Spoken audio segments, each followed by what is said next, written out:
Welcome everybody. I'd like to call the meeting to order and welcome everyone in attendance. The committee has under consideration the estimates of the Ministry of Advanced Education for the fiscal year ending March 31st, 2026.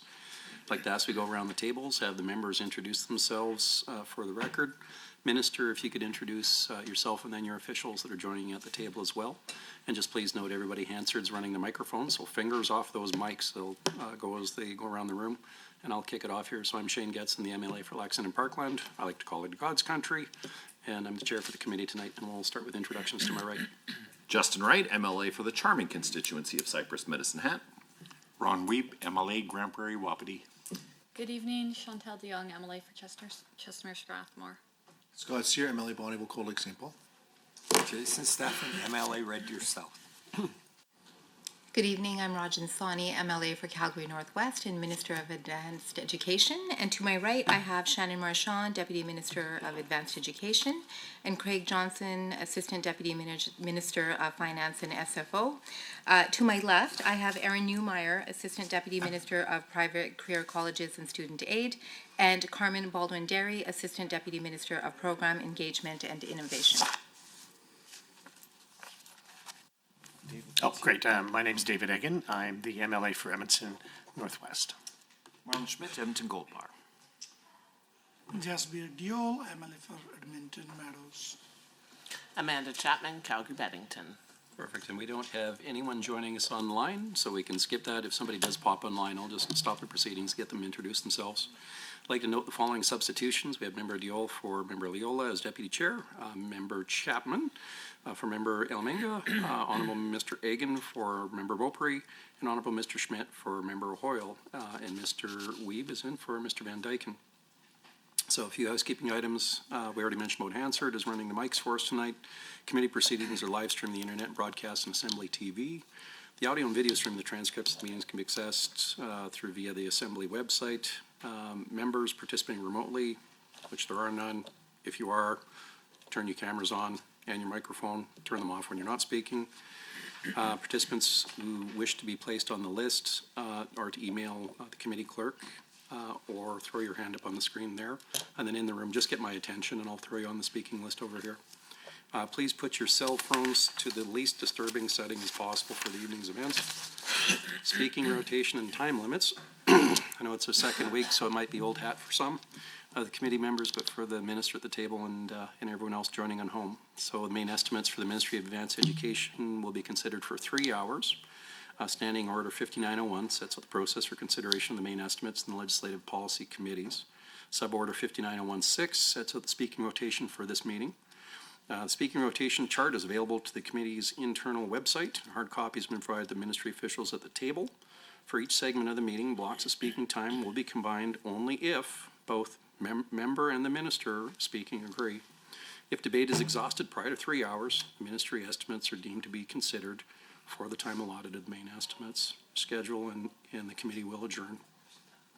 Should members have any questions regarding the speaking times or rotation, please email or message the committee clerk about the process, and if anyone's confused, it's the gentleman sitting to my left. With concurrence of the committee, I'll ask to call a 5-minute break near the midpoint of the meeting. However, if we do that, the 3-hour clock will continue to run. Does anyone oppose having a break midway? Seeing none, appreciate that. The chair being 53 years old appreciates that consideration quite kindly. Ministry officials who are present may, at the direction of the minister, address the committee. Ministry officials seated in the gallery, if called upon, have access to the microphone in the gallery area and are asked to please introduce themselves for the meeting, so obviously at the podium over there. Pages are available to deliver notes or other materials between the gallery and the table, and attendees in the gallery may not approach the table. So if you're not called upon, then you can't come up here. Space permitting, opposition staff caucus may sit at the table to assist their members. However, members are priority to sit at the table at all times. And if there's any other members that float in person too, we'll stop proceedings, get them introduced, etc. Points of order will be dealt with as they arise. Individual speaking times will be paused. However, the block of speaking time in the overall 3-hour meeting will continue to run. Pardon me. Any written material provided in response to a question raised during the main estimates should be tabled by the Minister of the Assembly for the benefit of all members. And finally, The committee should have the opportunity to both hear the questions and answers without interruption during the estimates debate. Debate flows through the chair at all times, including instances when speaking. Time is shared between the member and the minister. And what helps us keep decorum here and kind of the rules of the road is this is a committee meeting. There's lots of other stuff that we do in the House. What we found that really works well is when we keep the decorum in place, when we refer to the strategic plan, refer to the ministry business plan, refer to the government estimates, we refer to the fiscal plan. That all keeps in within the calendar year. That keeps it on the rails. And then the chair will give some latitude if you're building a case for consideration for years gone by or something like that, but keep it within the decade, and we're usually pretty good. Does everyone kind of agree to the rules that we'll run it here today? Okay, perfect. And with that, Minister, we'll open it up to you. You have 10 minutes, so the floor is yours. Hey, thank you. Good evening, everyone. Thank you for inviting me to provide an overview of Advanced Education's estimates. Through Budget 2025, Advanced Education is meeting the challenge of a rapidly growing population with continued investments in post-secondary education and supporting a sustainable post-secondary education system that's preparing students for the jobs of tomorrow. Budget 2025 recognizes the crucial role post-secondary institutions play in meeting the needs of our economy by addressing labor demands, creating jobs, attracting talent and investment, and driving the economy. I'm pleased to outline these investments for you today with the assistance and expertise of senior officials from my department. Here at the table with me, as I had mentioned earlier, are Shannon Marchand, Deputy Minister of Advanced Education, Craig Johnson, Assistant Deputy Minister of Finance and SFO, Carmen Baldwin-Derry, Assistant Deputy Minister of Program Engagement and Innovation, Erin Newmeyer, Assistant Deputy Minister of Private Career Colleges and Student Aid. In the room, we also have ADMs Krista Carmichael and Jamie Kern, as well as Communications Director Carla Jones and Alan O'Brien from Student Aid. Also in the room are members of my office, Chief of Staff Sarah Amiri, Policy Advisors Jordan Porfin and Alicia Wishlock, and Press Secretary Varun Chandrasekhar. Alberta's government remains focused on ensuring our province remains the best place in Canada to live, work, and raise a family. We are home to world-class post-secondary institutions, including the University of Alberta and the University of Calgary. The University of Alberta is in the world's top 100 universities and ranked in the top 6% of institutions, according to the 2025 QS World University Rankings and the 2024 Times Higher Education World University Rankings. The University of Calgary is ranked 8th in Canada, is one of the top research universities in Canada, according to the 2023 Centre for World University Rankings and Research Information. Now, Budget 2025 is meeting the challenge of a rapidly growing population with continued strategic investments in education. This budget maintains a stable base of funding, manages affordability of post-secondary education for students, continues support for high-demand programs, and delivers on key priorities. Budget 2025 also supports skilled trades and apprenticeship, helping connect Albertans with opportunities to acquire or build their skills. Budget 2025 continues to help make post-secondary studies accessible and affordable while investing in crucial capital projects that expand student capacity and learning environments, contributing to a strong foundation of graduates that help build the future. In brief, Budget 2025 investments in advanced education include a consolidated budget of $7.4 billion in expenses, $6 billion for post-secondary operations, an increase of $375 million from Budget 2024. A 3-year capital plan investment of $1.5 billion, including PSI-funded capital, and $1.2 billion for student aid. Budget 2025 provides stable funding from Budget 2024 and includes an increase of nearly $9 million per year in support for adult learning to provide additional funding for independent academic institutions. An additional $500,000 per year to support Indigenous colleges, bringing annual base funding for Indigenous colleges to nearly $4 million. And an increase of $5 million for the Alberta Student Grant Program, which supports low-income students. Alberta's post-secondary education system plays a crucial role in our economy and society. Alberta is funding post-secondary education in a responsible way that respects taxpayer dollars, provides students with the most value for their investment, and ensures we continue to produce a skilled workforce for the jobs of today and tomorrow. In fact, the over $312 million investment in targeted enrollment expansion funding we have provided to post-secondary institutions since 2022 represents the largest one-time injection of post-secondary funding in Alberta's history.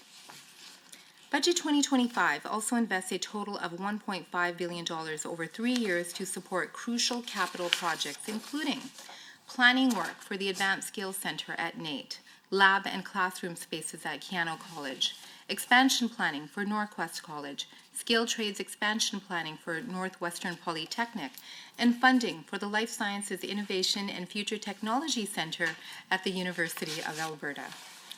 Budget 2025, once again, also allows post-secondary institutions to access up to 15% of their reserves for one-time expenditures so they can address short-term inflationary pressures. These measures were also in place in budgets 2023 and 24. Going forward, it is crucial that we explore ways of maintaining and improving the strength and sustainability of Alberta's post-secondary system. That's why we established the expert panel on post-secondary system funding and competitiveness, chaired by renowned economist Dr. Jack Mintz. The panel is examining funding allocations, federal immigration policy impacts on Alberta's post-secondary institutions, administrative and regulatory burdens, and the overall competitiveness of Alberta's post-secondary system. The panel's work commenced on December 2024, with a report expected later in 2025. The rising cost of living continues to be a challenge for many Albertans, including students. Budget 2025 is helping to meet this challenge by working to ensure post-secondary education is accessible and affordable. To assist students, Alberta's government has capped tuition increases at 2% for domestic students starting in the 2024-25 academic year, rejected applications for exceptional tuition increases, reduced the interest rate on Alberta student loans, extended the payment and interest-free grace period for loans to 12 months after a student completes their studies, increased eligibility for the repayment assistance plan to make student loan repayment more manageable, and modernized student aid shelter allowances to better reflect the actual renting housing costs faced by most post-secondary students. Student aid programs can help reduce financial barriers for those most affected by rising costs and take into consideration costs students face beyond paying for tuition. Budget 2025 provides nearly $183 million to help keep education accessible and affordable for students in Alberta through scholarships, grants, and awards.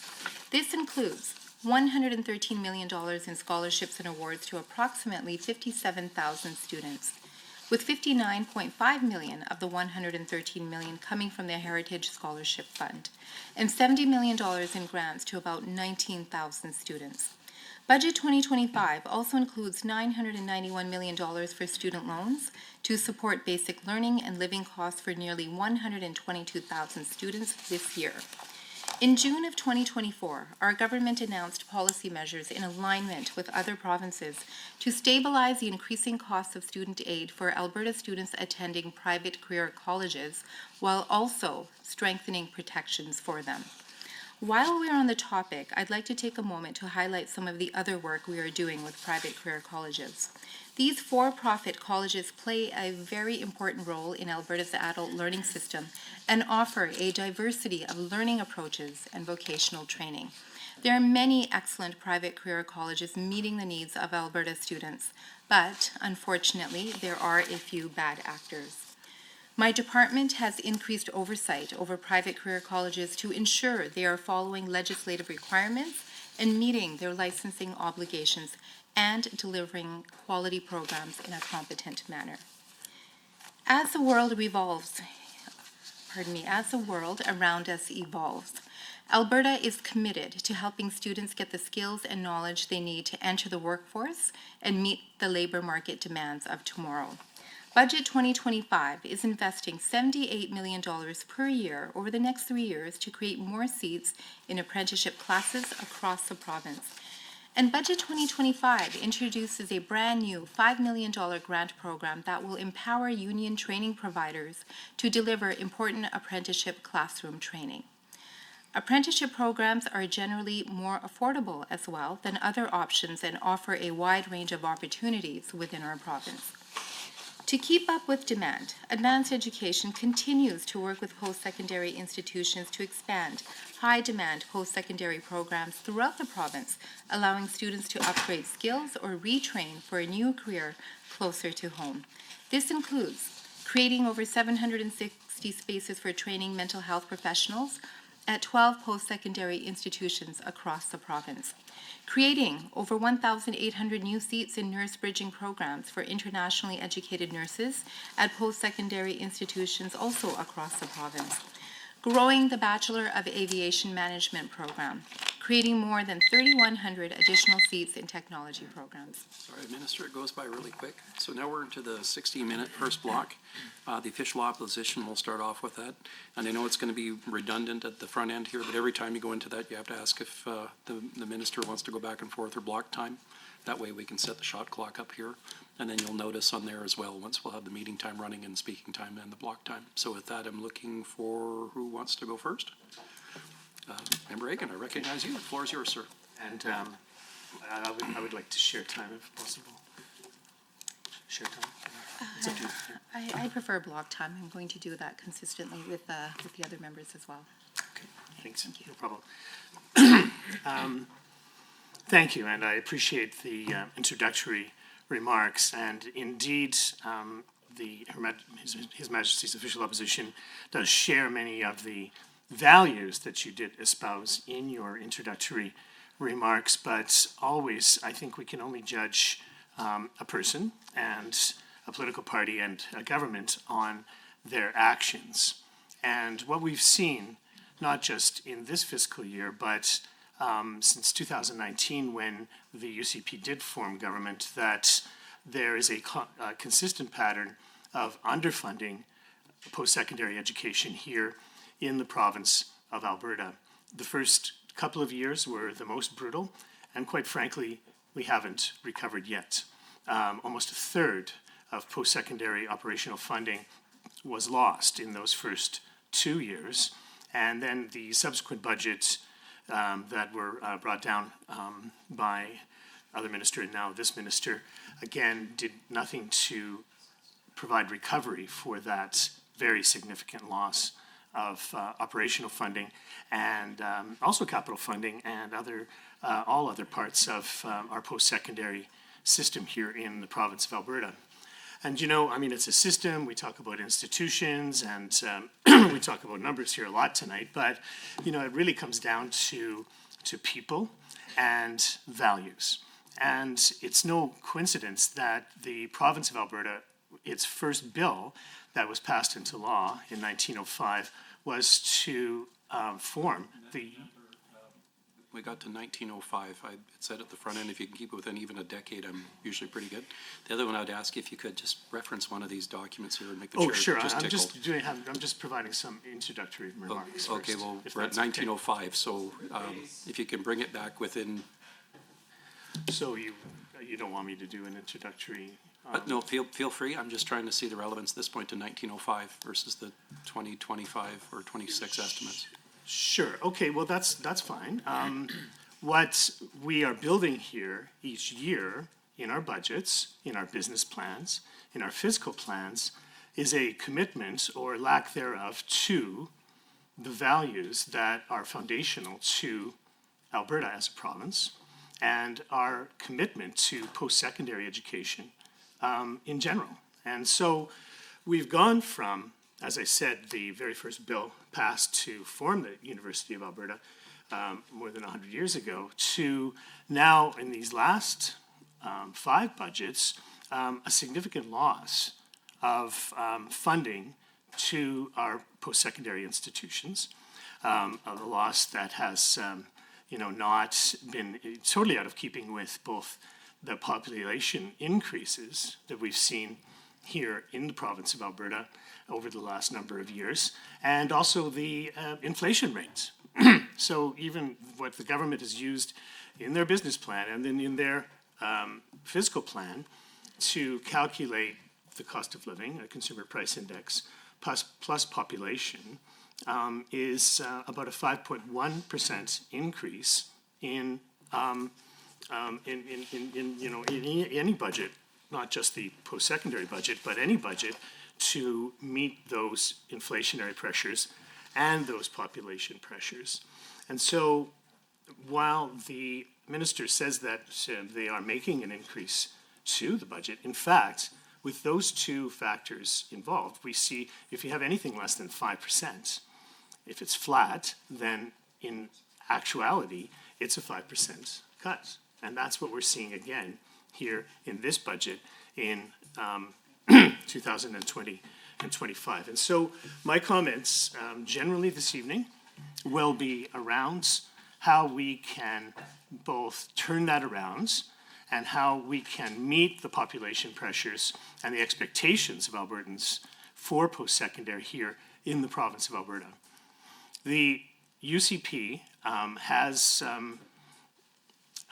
acknowledged that we have a very large cohort of grade school kids in our K-12 education program right now. And lo and behold, many of those students, hopefully the majority of those students, will choose to access a post-secondary program here once they graduate from grade 12.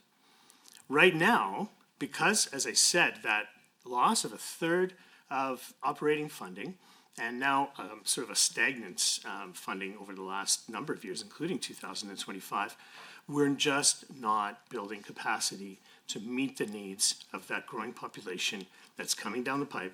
Some of them are here right now that need an affordable and accessible and high-quality position for them to forward their dreams and aspirations for post-secondary. Our economy depends on it. Our population and population retention depends on it too, because of course, while we do have a lot of people moving into Alberta at this point in our history, they can just as quickly move out of Alberta. And in fact, we are seeing, unfortunately, the beginning of that in post-secondary students or with post-secondary education moving out of the province at an alarming rate here in these last number of years as well. So we have to think of all of those things together. We have to make sure we work together, of which I always offer my assistance and constructive criticism by ways by which we can turn that corner and in fact build a post-secondary system that we can all be proud of. And so my first questions, I just will get a couple in and then we can reply at your leisure.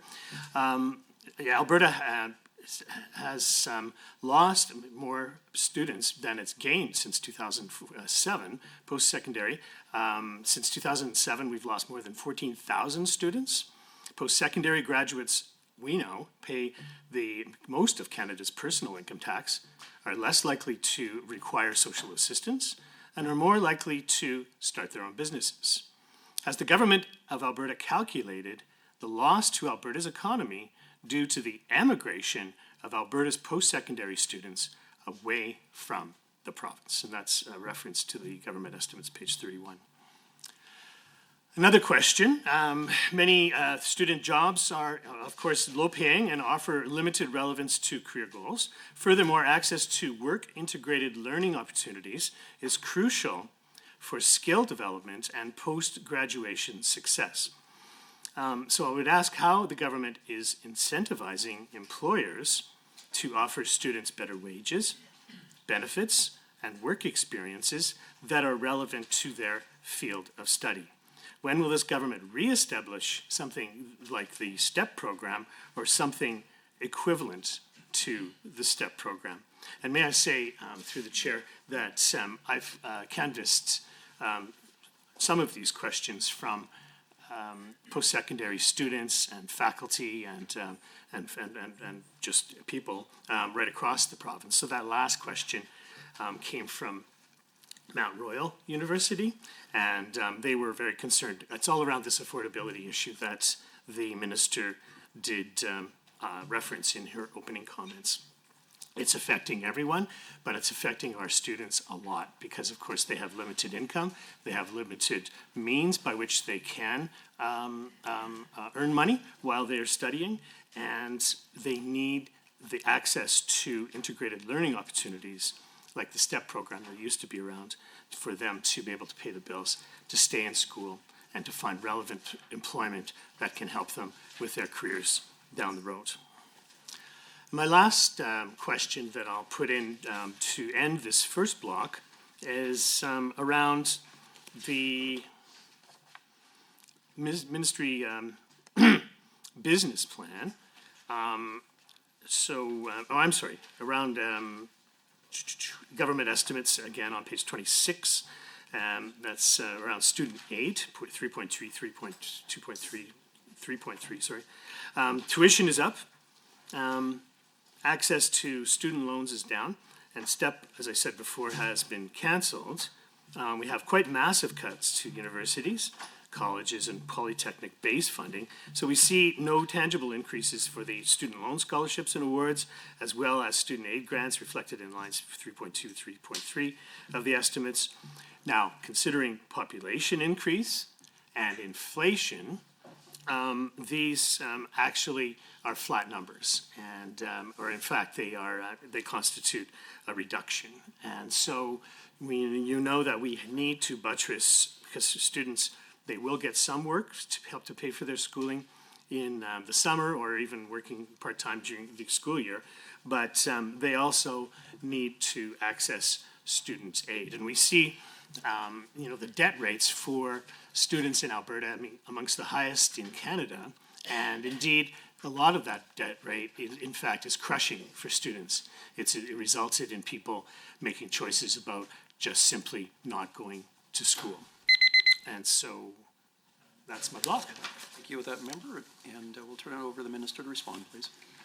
Okay, well, thank you very much for the commentary and this series of questions. And I know there were some remarks made about values, and essentially the remarks were that our values are not aligned with the values of most Albertans, and I will have to strongly disagree on that. In 2019, when we were elected with a strong mandate to review government finances to ensure that we were making prudent use of taxpayer dollars. And at that time, as everyone in this room is well aware, the McKinnon panel report was commissioned, and it was a report and a study that looked at all of the expenditures within government, and it really highlighted those areas that were significant outliers in terms of providing more funding than other jurisdictions in the country. And at that time, I was a Minister of Community and Social Services, and we were not reflected in that report. But advanced education was, because, as I mentioned, it was a significant outlier, the ministry and the department, in terms of expenditures, way higher than the national average. So there were some measures undertaken by my predecessor at that time to right-size the grants that came to the post-secondary system. And I think we also have to recognize that base operating grants are one component of funding that goes to the post-secondary institutions. We can't forget about capital expenditures, and Budget 2025 actually outlines almost $530 million of capital expenses that will go to creating additional seats at a variety of institutions across the province. And that, in essence, is going to create almost 30,000 seats by 2030 is what we're looking at. And I'd be happy to go over some of these capital projects, but I might save that for later on. And just going back to the values component, again, we understand that particularly now in this day and age when we are looking at geopolitical shocks from south of the border, that it's more important than ever to make sure that we are very prudent and responsible with our funding. Of course, we want to have world-class institutions here in Alberta, and we do. In my opening remarks, I talked about the rankings of the University of Alberta and the University of Calgary, and despite reductions to those base operating costs, they are still some of the top research institutions in the country and in the globe. I also want to mention that advanced education, unlike other ministries, does have a consolidated budget. And if you look at our consolidated budget numbers, you will see from the post-secondary institution side that expenses have gone up. So there is more funding that is going into the system. And through those budget documents, we also know that the institutions will have more than 600 FTEs that they're bringing on to try to manage some of that enrollment growth and demand.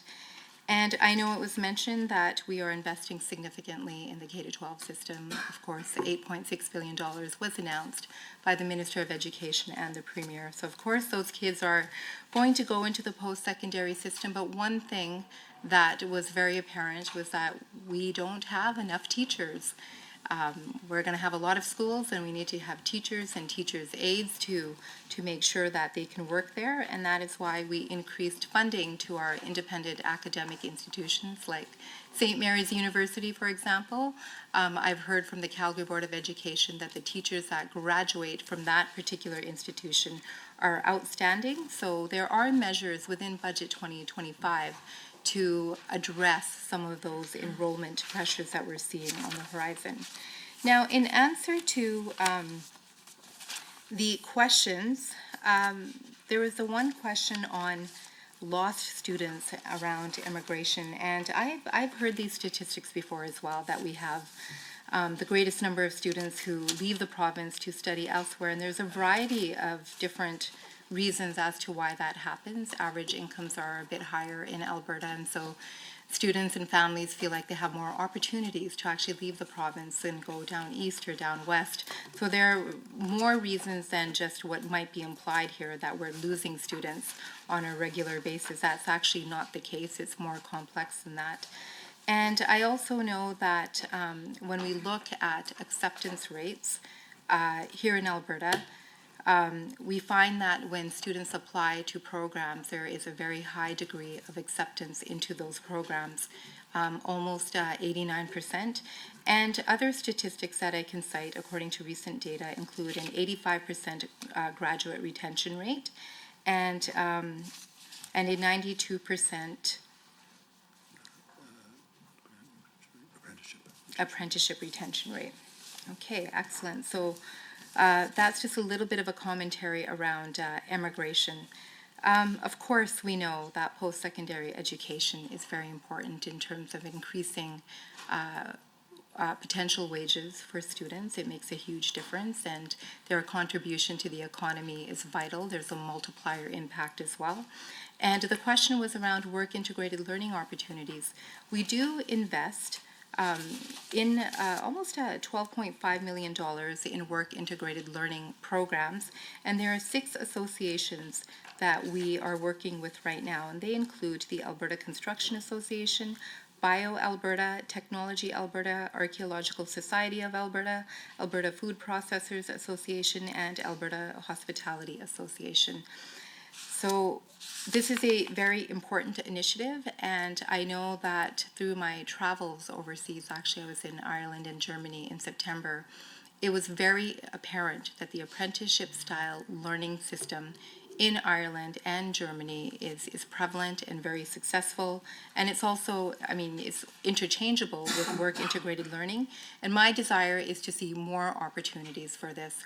When I sat with a table of very powerful stakeholders not too long ago, that was their number one suggestion: more co-op programs, more work integrated learning, and more apprenticeship style learning. So a strong supporter of that. And it also is a metric that's included in our investment management agreements. And we know that work-integrated learning does prepare graduates to seamlessly enter the workforce after graduation, contributing to a growing Alberta economy, which is obviously something that we both agree on. Okay, there was a question around element 3 in terms of student aid. So we did increase the Alberta Student Grant by $5 million, and that is based on demand. That will actually serve about 1,400 students, which is almost 1,500 more than last year.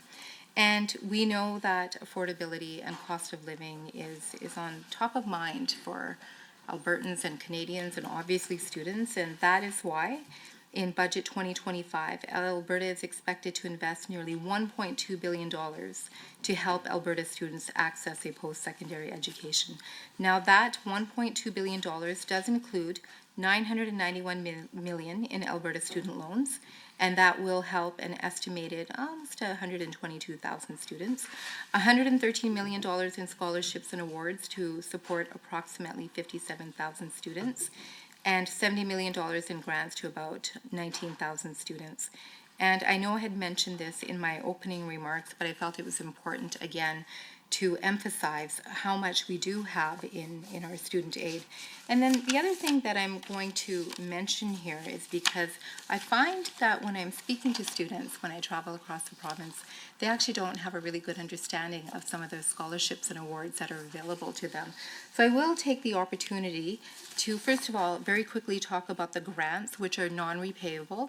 I've mentioned the Alberta Student Grant, Grants for Disabled Persons, Alberta Part-Time Grant, New Beginnings Bursary, International Educated Nurses Bursaries, and Aviation Bursaries. Again, these are grants that are available to students.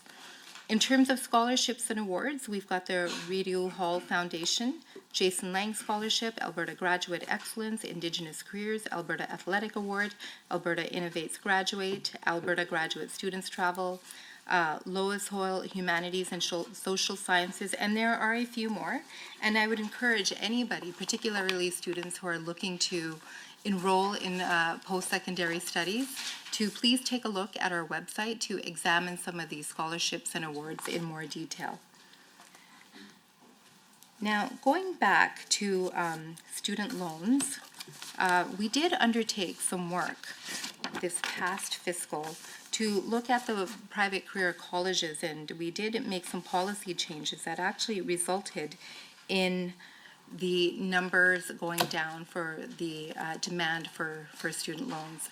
And that is why you will see in element 3 that there is actually an increase.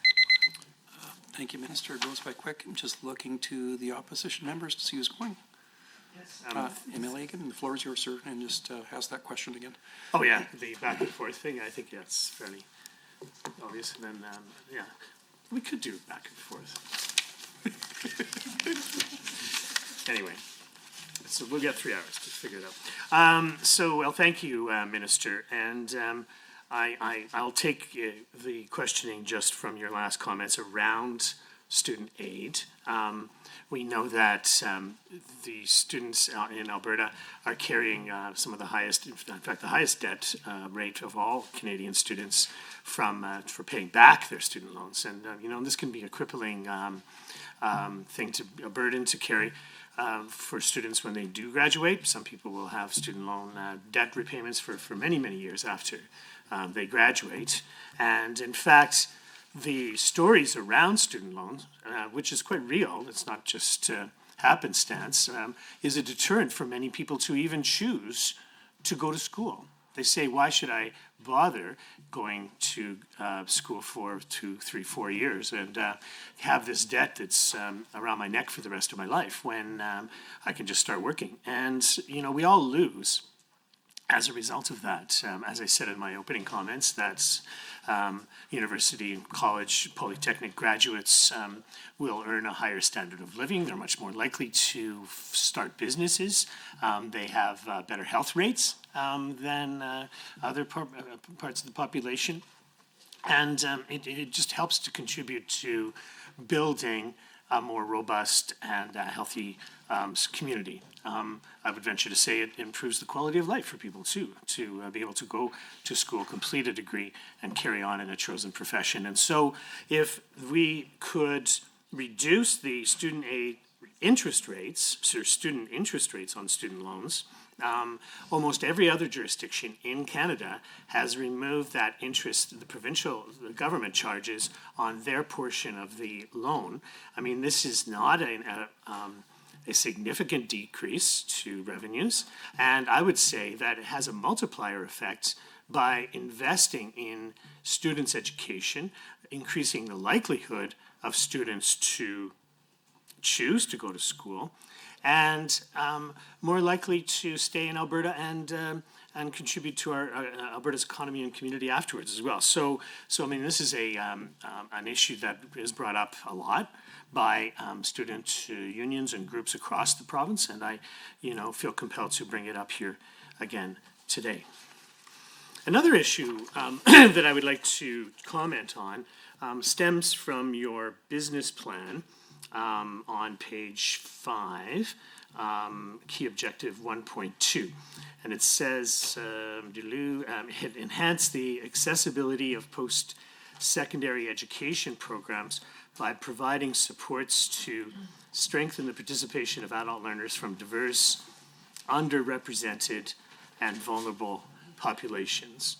And I will reference this part of the business plan for a number of questions that I have around choices that this UCP government seems to be making around,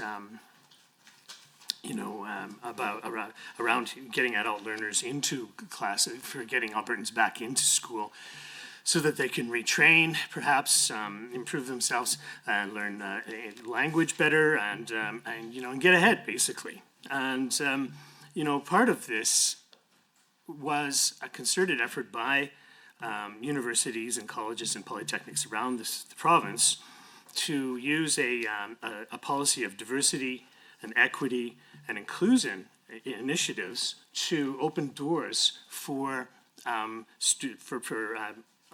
students to study that might not normally study, or have space, or have an opportunity to go to school. I know as Minister of Education, many of the dual credit programs that we had set up were very successful, because you got students in the door of a post-secondary institution while they were still in high school, where they normally would never even think of going, right? Their family had never had a history of going to college or something, and here they were in grade 10, 11, or 12 in a post-secondary and picking up some credits that they could use for a degree after they graduated. And so, building a solid foundation of diversity and equity and inclusion includes those students. It includes the older people that want to go back to school after maybe they didn't finish high school in the first place. It includes people from our First Nations populations and from new Canadians and so forth. And so, I'm just watching all of these things unfolding both here and in other jurisdictions, and in the United States especially. And I can't help go back to the University of Alberta choosing to dissolve their diversity, equity, and inclusion initiatives after a certain board member, moved that they should do so on their board.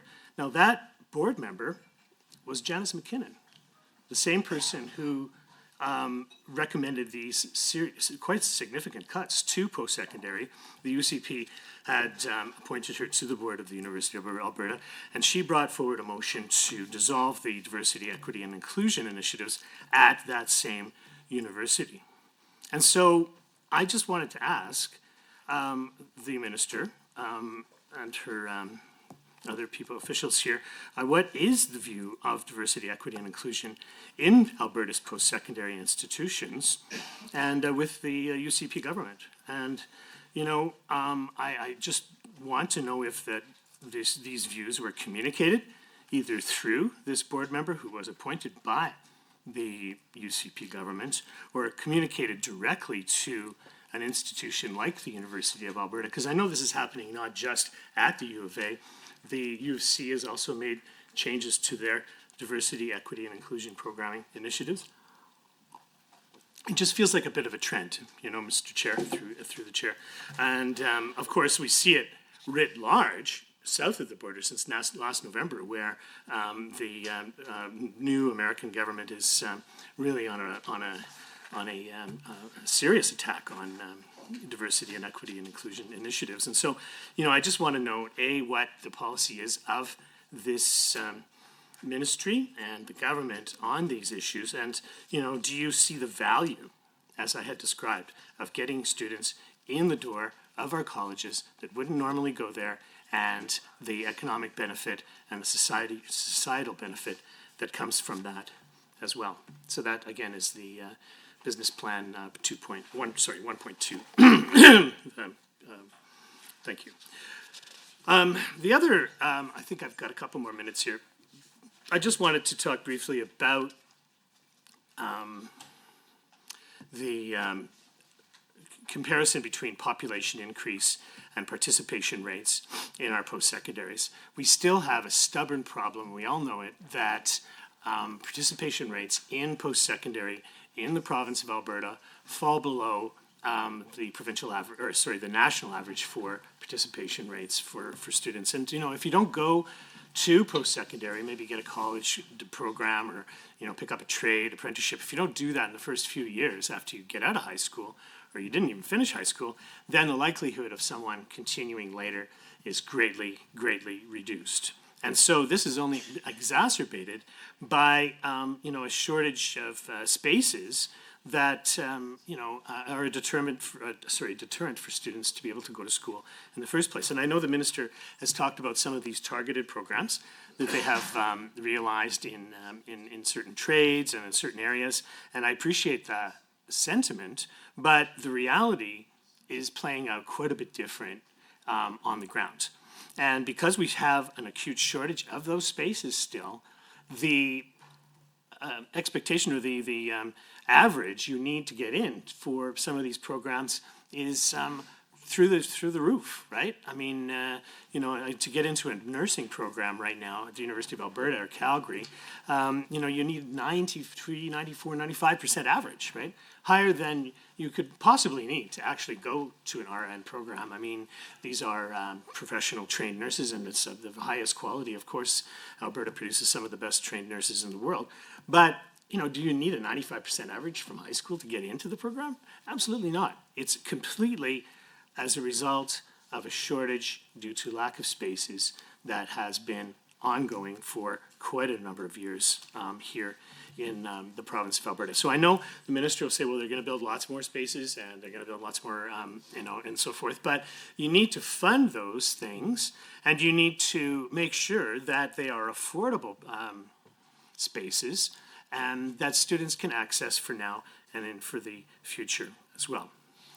I'm just looking at my time. I'm just going to save that one because the second part of that question is really good. And I don't want to lose it. Okay, thank you. Thank you, member. You got the chair all trembling with anticipation for the next part. I'm sure the folks at home are too. So, Minister, with that, the floor is back to you for response. Okay, well, thank you very much. Again, a series of questions there that I'm happy to answer. I know that for the first question, it was around students carrying the highest debt here in Alberta. I don't believe that is necessarily the case. When we look at other jurisdictions, I know that we had reduced the interest rate to prime in July of 2023, but provinces like Saskatchewan and Ontario are still at prime +1. So in terms of where we land as compared to other jurisdictions, I would say that we're still better off, at least compared to Ontario and Saskatchewan. But the point is well made that, it's not fun having student loans, and it does take time to pay down that debt. But we do know that according to our 2022 surveys, it's a little bit outdated, but the data does show that when you survey Alberta student loan borrowers, 88% of student loan borrowers agree that they would not have been able to attend post-secondary, and 86% agree that they would not be able to continue their studies without student loans. So at the end of the day, student loans are available for students to be able to pursue post-secondary studies, and it's an important part of the system. Now, according to, let's move on to the next question that was actually based on the business plan. The question was around diverse, underrepresented, and vulnerable individuals and how the government supports them. Well, I can tell you that there are a variety of ways that we support them. Not too long ago, I announced additional funding for Trade Winds to Success. That's an additional $1.5 million in funding to help apprentices from Indigenous communities get additional training and connect to the labor market. And it's a fantastic program that has had some great metrics. They also recently received some federal funding. We also partner with Women Building Futures, who are focused on bringing more women into the trades, and again, they do tremendous work. We also support Children's Services. There's a program that is all about supporting at-risk youth to make sure that they can also connect to the trades as well. We have the Foundational Learning Assistance Program, the CALP program, and I also want to say that we also have, as I'd mentioned before, we have a number of grants and scholarships. We have a grant that is available for persons with disabilities to help them with additional accommodations that they might need on campus or in their post-secondary institution. I had also mentioned in my speaking notes at the outset around First Nation colleges, when I had done my tour with the five, with Maskwaci, Red Crow, Blue Quills, and the others, one of the common themes that came up was that they had lost some federal funding. So as a result of that, we had increased each First Nation college's base operating grant by $100,000 to make sure that they were able to continue some of that very vital, culturally sensitive support that they were providing to their students. We've also funded ethnocultural communities to make sure that newcomers who are coming to the province were able to learn more about trades and the apprenticeship programs that are available to them. Now, I know there was a question around diversity, equity, inclusion, and the reality is that there is a cultural shift that is taking place in North America. Obviously, as the member had mentioned, there is lots happening south of the border. And certainly there are conversations that are happening here in Alberta and across the country as well about the merits of DEI, or EDIA as it's called here, more commonly here in Canada, equity, diversity, inclusion, and accessibility. And in my conversations with many members in the post-secondary sector, asking them about their thoughts around this, and they said, well, they didn't really have too many metrics. I mean, a lot of these initiatives came about as a result of Black Lives Matter movement and the George Floyd episode when he passed away. That's when we started talking more about equity, diversity, inclusion, and accessibility. And in my conversations with these individuals, they said that they didn't keep track of the metrics and they weren't sure that they were actually accomplishing what they had set out to do in terms of providing more equity. And they felt that, and keep in mind, I'm not going to name names, these are presidents and board chairs of post-secondary institutions here in Alberta and some in BC as well, who said that they felt that they were sacrificing meritocracy for some of these initiatives. And that's an interesting conversation, and of course the University of Alberta has made some decisions on dismantling that particular office and setting up an accessibility, community, and belonging office as well to make sure that they're still meeting the needs of students in terms of providing mental health supports. And one of the mandate items, I mean, it wasn't explicitly set out for the expert panel that is headed by Dr. Jack Mintz, is also to examine some of these offices in the post-secondary institutions to understand the efficacy of these programs and how much funding is going to these offices as well, and come back with some recommendations. So this is a little bit of information around the comments around DEI. And I am expecting that the Board of Governors of the various post-secondary institutions across the province will be having some conversations on how they want to move forward. And certainly I'm looking forward to the report from the expert panel that will describe some of these programs and also provide recommendations. So moving on to the next question around population increases and the fact that we are still not seeing the requisite number of students that we want to see enroll in post-secondaries. We did take a look at that. We dug into that a little bit more to try to understand why. And the good news is that since 2014, we have seen an increase, a 28% increase in domestic enrollment. So things are moving in the right direction. I believe the education and the outreach that we're undertaking in the K-12 system, articulating the various opportunities that are available in high labor market demand occupations or in the trades is having an impact, and there is more of a desire to think about post-secondary after grade 12. So things are looking good. And I had mentioned the acceptance rate earlier as well, and we're finding that when students apply for a program, there's generally, it's about an 89% acceptance rate into the program of their choice. So that's also a really, really good metric. In terms of limited seats, it's very competitive. Nursing is a very competitive program, so is medicine.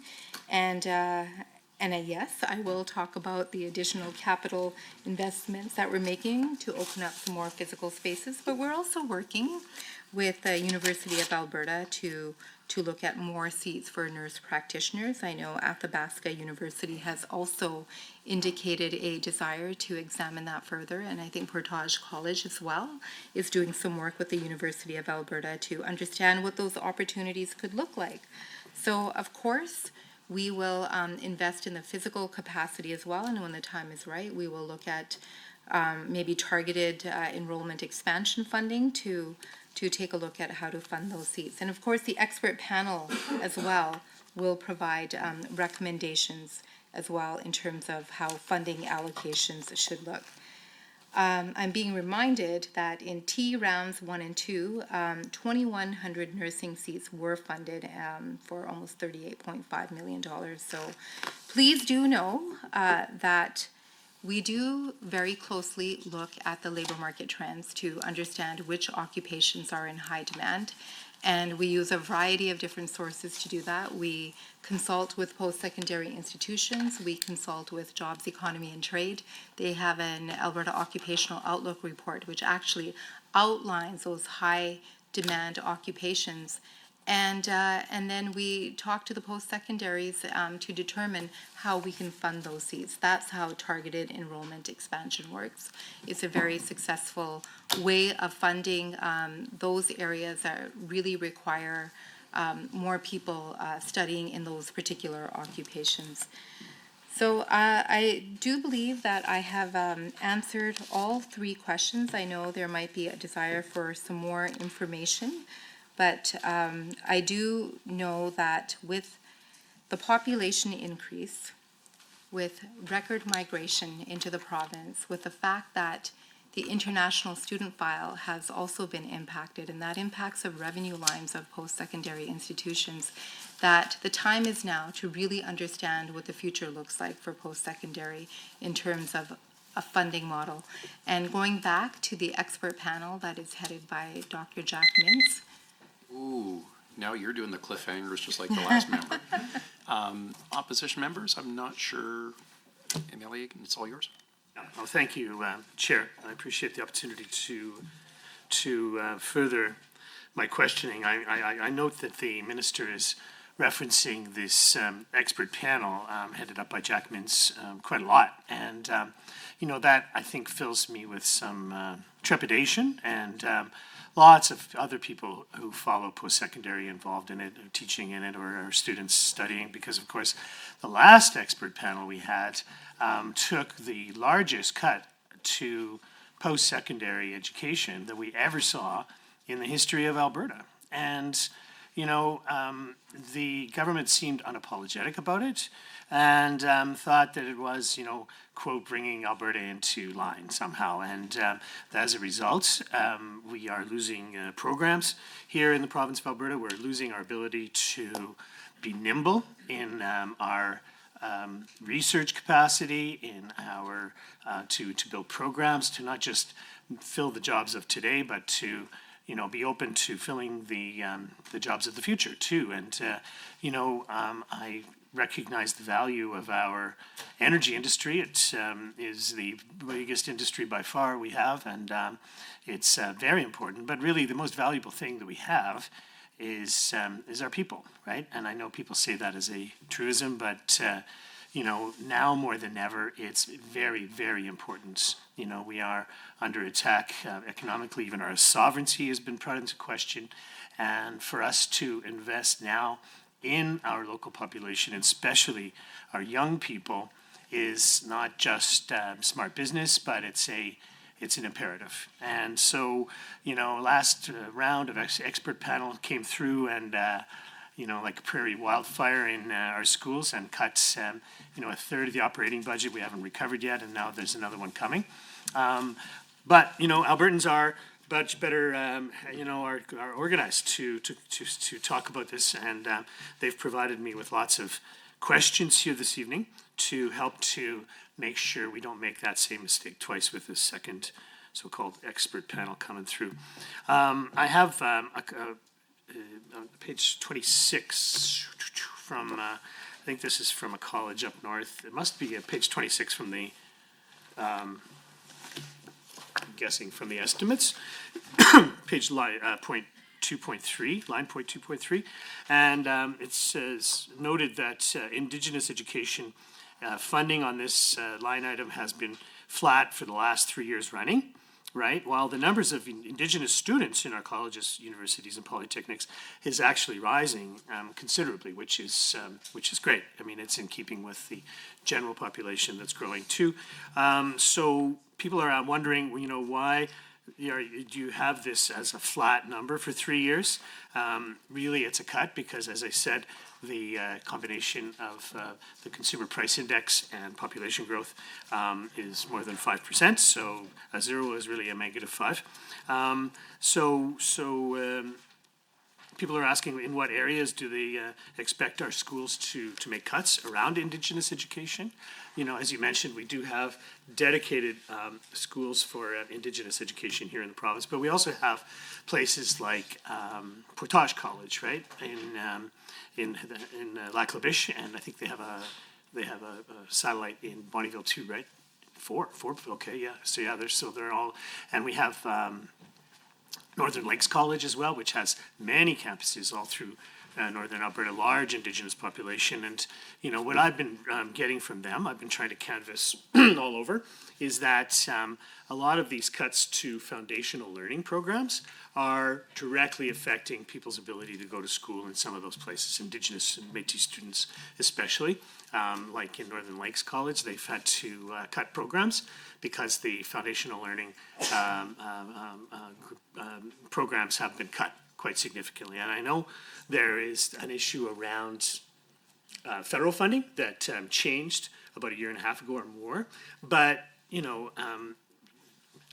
Mr. Chair, through the chair, the provincial government knew about that 1.5 years ago or more. They knew that it was coming down the pipe, and chose not to compensate or to instead just leave a lot of these programs out in the cold. And so Indigenous education is flat, foundational learning is down in funding, and lots of students in like you say, Northern Lakes and Portage College and other places, University of Alberta, University of Calgary, they're left out in the cold. So that's a question that I had around Indigenous education.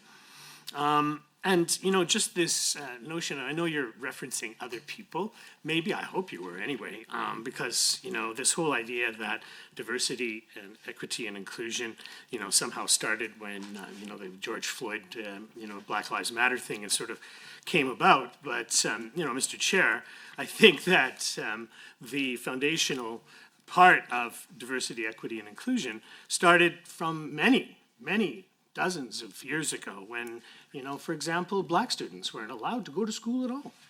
They were excluded from being able to attend post-secondary institutions, right? When women were excluded from certain faculties as well. I mean, it's not something that's in fashion or out of fashion. These are foundational fights to ensure that people get are included in being able to go to school just like everybody else, And so we have to look at I know people would say, what is that not from the 2025 budget? No, it is because it's something in the business plan here, but it started a long time ago when people fought for equal rights. And, the best way to get ahead is to go to school. And we need to make sure that those doors are always open and always available to everyone who has the ability to study and has the desire to do so as well. So I just wanted to make that point because, it's important. Because it's coming after, once you I noticed there's certain people that are using this as a political thing where they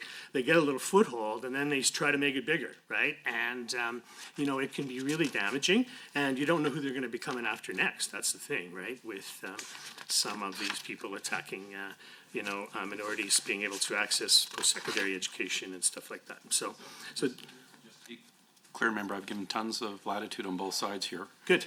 Thank you. I'm trying to weave this back together. There's a bit of a pulpit going on right now, so if you Yeah, can okay, help me no, out, that's good. member. I just wanted to make the point. Obviously, it's in the business plan, and diversity, equity, or, having disadvantaged people being able to access school. And I just want to keep it that way because, that's, that's the way I believe it. Okay, good. I would like to change gears then to, I talked to the University of Calgary Faculty Association, and they led me to understand that the University of Calgary has submitted for ministerial approval a large group of program suspensions in the areas of classics, in religion, the School of Languages, linguistics, literature, culture, and the School of Creative and Performing Arts at the University of Calgary. These are all, that's from where it's from. So, these are as a result of operating cuts to the University of Calgary. The University of Calgary has told me that and confirmed that, in fact. And so they have to make a submission for ministerial approval to suspend these programs. And so I'm just asking if you have received this submission, and are you approving these suspensions? And if in deliberations around this, how many students are enrolled in these programs at the University of Calgary? How many people are employed in these same programs? And what's your position on that as the minister in the ministry? The University of Calgary is very concerned about cuts to their operating budget. They took some of the biggest hits of any institution in Alberta, and they're just not recovering. They're a very innovative and entrepreneurial school. They've worked into the community quite a lot. They've built up their foundation quite a lot, and they've built up the profile and the value of post-secondary education in the city of Calgary quite a lot too. I know you are from there, you live there, and so you've seen their good work. The University of Calgary has made lots of connections with the Calgary Board of Trade and the Downtown Business Association and so forth, and they've all come out expressing their the value of a University of Calgary, not just to improving the quality of life for people living in Calgary, but for the economy in the figure of many billions of dollars. And so, when I see cuts to things like classic religion, school of languages, literature, art, culture, these are all things that just are not nice to have. They're part of the culture of the fabric of makes Calgary what it is. So you're gonna cut them or what?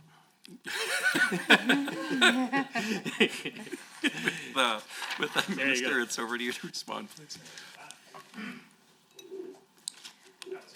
Okay, well, thank you for those questions. I've narrowed it down to about, it's probably 2 questions and some commentary around DEI. So in terms of the expert panel, I don't think that people should view this panel with trepidation. We know that the landscape has changed. I've already talked about the international student file. That whole revenue line has really impacted post-secondary institutions across the country. Alberta is in a very good position. We are not impacted the way Ontario and BC has. So those federal policy changes that impacted the number of students coming into Canada has really changed the economic landscape, and it requires an examination. So that is one of the pieces that the MINTS panel will be looking at. And they will also be looking at various other jurisdictions to understand how funding models look across the country and internationally. We also know that, as I've mentioned before, record migration and what's happening south of the border in terms of the tariffs, it's really, really changed the outlook for budgets for all jurisdictions across this country. Not just budgets, but how we think about the economy and how we're going to think about reducing interprovincial trade barriers and barriers in labor mobility. So I think the fact that we have had no cuts to this budget is excellent, because everything was on the table as we were deliberating through Budget 2025. But obviously the post-secondary sector has undertaken reductions in base operating grants, which played a factor in that. Now, I have talked about the expert panel quite a bit, and I just want to mention that there are other individuals, not just Dr. Jack Mintz, but we have Ms. Charlene Butler, Dr. Ray Block, Ms. Joan Hertz, Mr. Peter McKinnon. These individuals all have diverse experience in executive and administrative roles at many of Alberta's publicly funded post-secondary institutions. So I can safely say that they are champions for the sector, and they are not going to go in considering slashing and burning post-secondary. They've obviously worked in the sector and are champions for Albertans and Alberta students.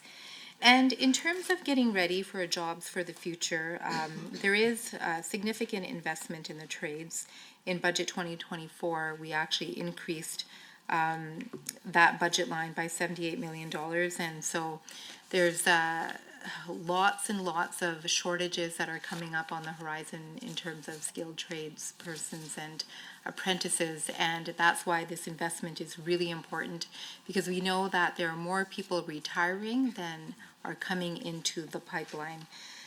Now, I just want to move on to Indigenous education. I think the comment was that we've actually, because the line is flat, that we've actually cut funding, but actually it's not flat. We have increased funding by $500,000 for those First Nation colleges, because as I'd mentioned before, when I had visited them, so that's Maskwaci Cultural College, Old Sun Community College, Red Crow Community College, Blue Quills, and Yellowhead Tribal College, they all mentioned to me that they had lost federal funding, and that is why we increased their funding by $100,000, so that those great programs that they were offering would still be offered to their learners. So there was an increase in that particular line item. And in regards to Indigenous education, we also provide $1.14 million annually in Indigenous initiative grants across all the First Nation colleges. And there are also Indigenous post-secondary mental health grants that provide $400,000 annually across First Nation colleges to support non-clinical, culturally responsive mental health and well-being supports for Indigenous learners. We also provide $275,000 from the Indigenous Initiatives budget that's also annually provided across treaty organizations and tribal governments to support activities under provincial protocol and relationship agreements. So I guess I do want to reiterate that the supports are there. We have increased the supports for Indigenous learners across the province.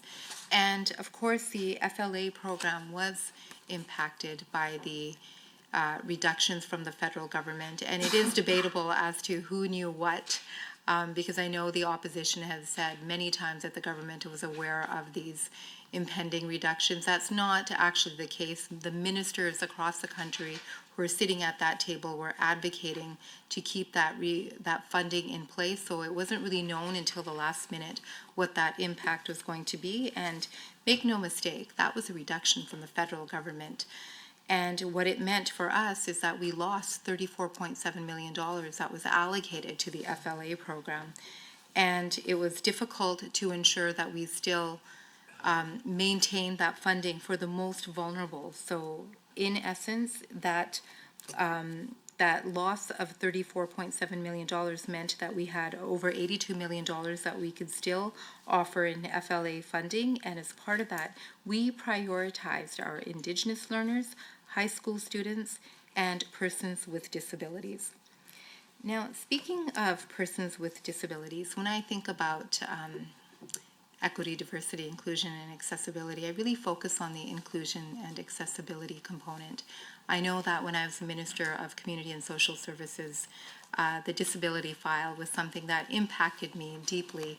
And so it doesn't matter what portfolio I go into now, I always look to see what does inclusion look like for persons with disabilities? What does accessibility look like? And I think that is a component that is incredibly important in the post-secondary system. We provide grants, we provide funding, not through my ministry, but through other ministries to organizations like Inclusion Alberta. In fact, when I went to visit Concordia University and I saw the Inclusion Alberta office there, I was actually really touched because it said to me that there's a strong focus with this particular university in ensuring that persons with disabilities have those opportunities, the same kind of opportunities that other students have. They're included the same way. So those kinds of programs are a priority. Inclusion of veterans as well. We find that sometimes there are a lot of veterans who attend post-secondary institutions and find it very difficult to also experience accessibility and inclusion. And that's why I was really proud to provide funding for hard hats to helmets. That was a recent funding allocation because we know it's important to support our veterans, those individuals who sacrifice so much for our country, for our rights and freedoms that we enjoy today. Okay, moving on to the classics at the University of Calgary. I find those comments really interesting because I had an opportunity to, another cliff. You guys are good at these I'm going to have cliffhangers. to It's answer keeping that me. one now. Thank you, Minister, for that. We're over to the Government Caucus. MLA Wright caught my attention first. So again, the rules in this round is nobody speaks longer than 10 minutes. And you can also share time and seat time with your other fellow members at the table. And you have to ask the minister if she wants block or shared. Well, I'm going to respect the minister's request previously of block time when she said she was going to do block time for both sides. So, Minister, block time? Sorry, yes, block time, yes. Through the chair, Minister, I thank you for being here with your team and the great work that's being done at the Advanced Ed Ministry. I am speaking to outcome number 1 of the business plan, showcasing the ministry's focus to ensuring Albertans have the education and skills required to secure rewarding careers in their current and future labor markets. Alberta's workforce continues to evolve, making sure that all Albertans, including our veterans, have access to skills and training career pathways is essential. And Minister, you brought up something that's pretty near and dear to my heart, the program of helmets to hard hats and the great work that's being done for our veterans and those transitioning out of active duty and retiring and transitioning back to the civilian system. This is a great program that provides fundamental skills to bridge the gaps from their former military experience into a new program, helping them to transition back into civilian life, particularly into the skilled trades. Given Alberta's commitment to expand opportunities for adult leaders and your previous mentioning of this program, there's a potential to integrate veteran-focused learning initiatives with the broader adult learning system. Can the minister please elaborate on how programs like Hard Hats for Heroes currently fits into Alberta's workforce strategy? And is there a potential to expand those efforts? But also maybe if you could expand on the Helmets to Hard Hats program. And also, has the ministry considered incorporating targeted initiatives for veterans into adult learning systems such as dedicated funding, training opportunities, or even partnerships with post-secondary institutions? This becomes rather relevant when we look at programs like Coding for Veterans, which is designed to help veterans get into the evolving and ever-changing industry of coding and computer sciences. And, you know, I'm going to transition to another question and topic here, specifically, Mr. Chair. When we look at item number 3.2 of the government estimates, you know, we talk about post-secondary education and programming that helps Albertans achieve their desired learning outcomes. And I want to talk about this from a rural lens focus. Myself, in my riding, we are home to the Medicinet College, and I have to say, this ministry has been really great at helping them expand program offerings at the Medicinet College. You know, when we look at the post-secondary ecosystem, comprehensive community colleges have a place within that system, and it is vital that they expand on what they can do. Most recently, the Medicinet College just got approved for their pharmacy tech programs, addiction counseling programs, kinesiology programs, and an expanding offering that's available. Now, I think this is important and will help benefit all of rural Alberta when we can really look at how we can keep these folks in that more rural setting.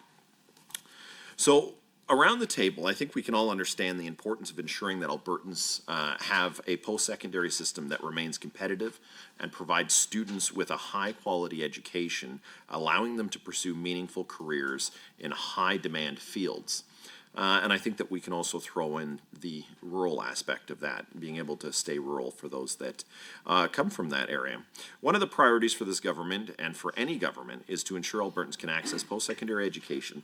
I see under line item 3.2, the government estimates that student aid grants are increasing by more than $4 million in total to almost $70 million in 2025-26.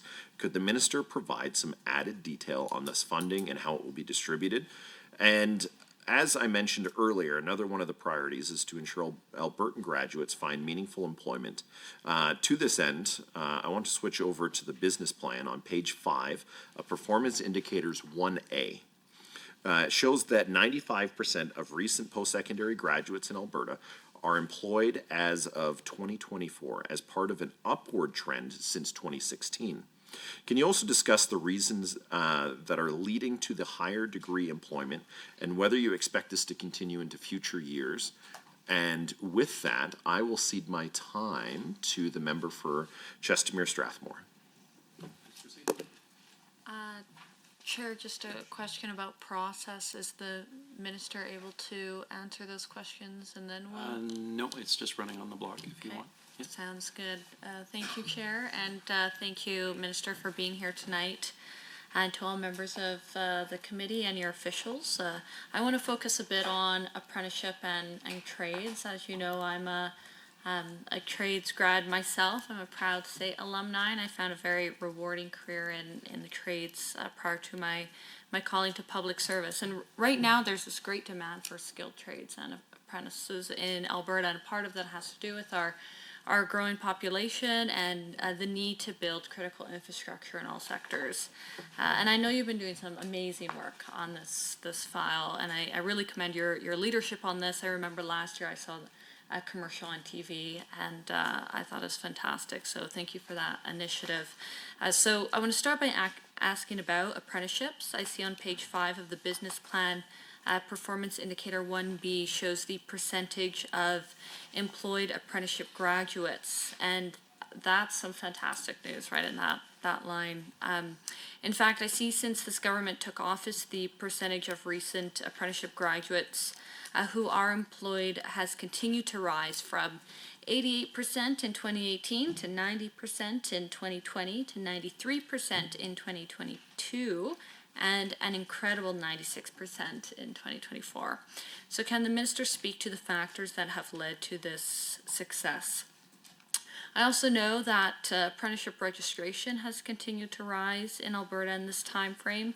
So, you know, in my last question, I touched on the postgraduate employment percentage that is increasing, and I'm wondering if the minister can compare that to the change in the actual number of grads entering the workforce.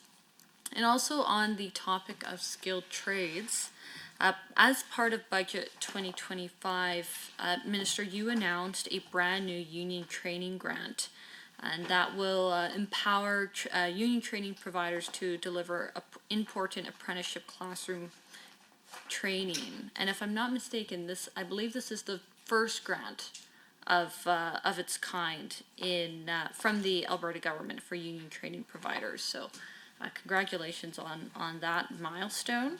I know it's appreciated across the sector, and I've heard that from members in my constituency as well. So my question is part of that $10 million increase to apprenticeship grants on page 25, line 5.2 of the government estimates, is that grant just part of that 10 million? And if it's just part, can you elaborate on what else is included in that $10 million increase? And, while you're discussing that, I'm interested to know what in fact is the included in that entire line item of $100 million. And Minister, can you also speak to the rationale for creating this new union training grant and the particular strengths that union training providers bring to this space?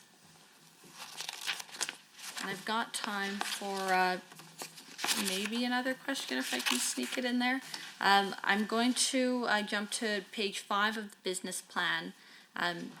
And, this has to do with increasing seats across the province for these high demand sectors, both in trades, but in other programs as well. So outcome 1 states that in 2025-26, $105.5 million is in funding is allocated to increase seats in high demand post-secondary programs through the targeted enrollment expansion program. So Minister, can you please share with the committee how many seats are being supported as a role of this funding? And, what sectors are these seats in? Is it focused on trades? Is it focused on other programs? How are we deciding which programs will receive this funding and which institutions are they located at?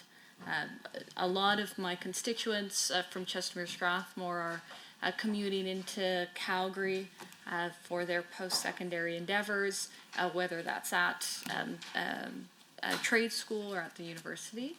And I know they'd be very interested to know how that targeted enrollment expansion program will benefit them as well. And with that, I'll cede my last few seconds to you, Minister. Thank you. Over to you, Minister. Okay, well, thank you very much.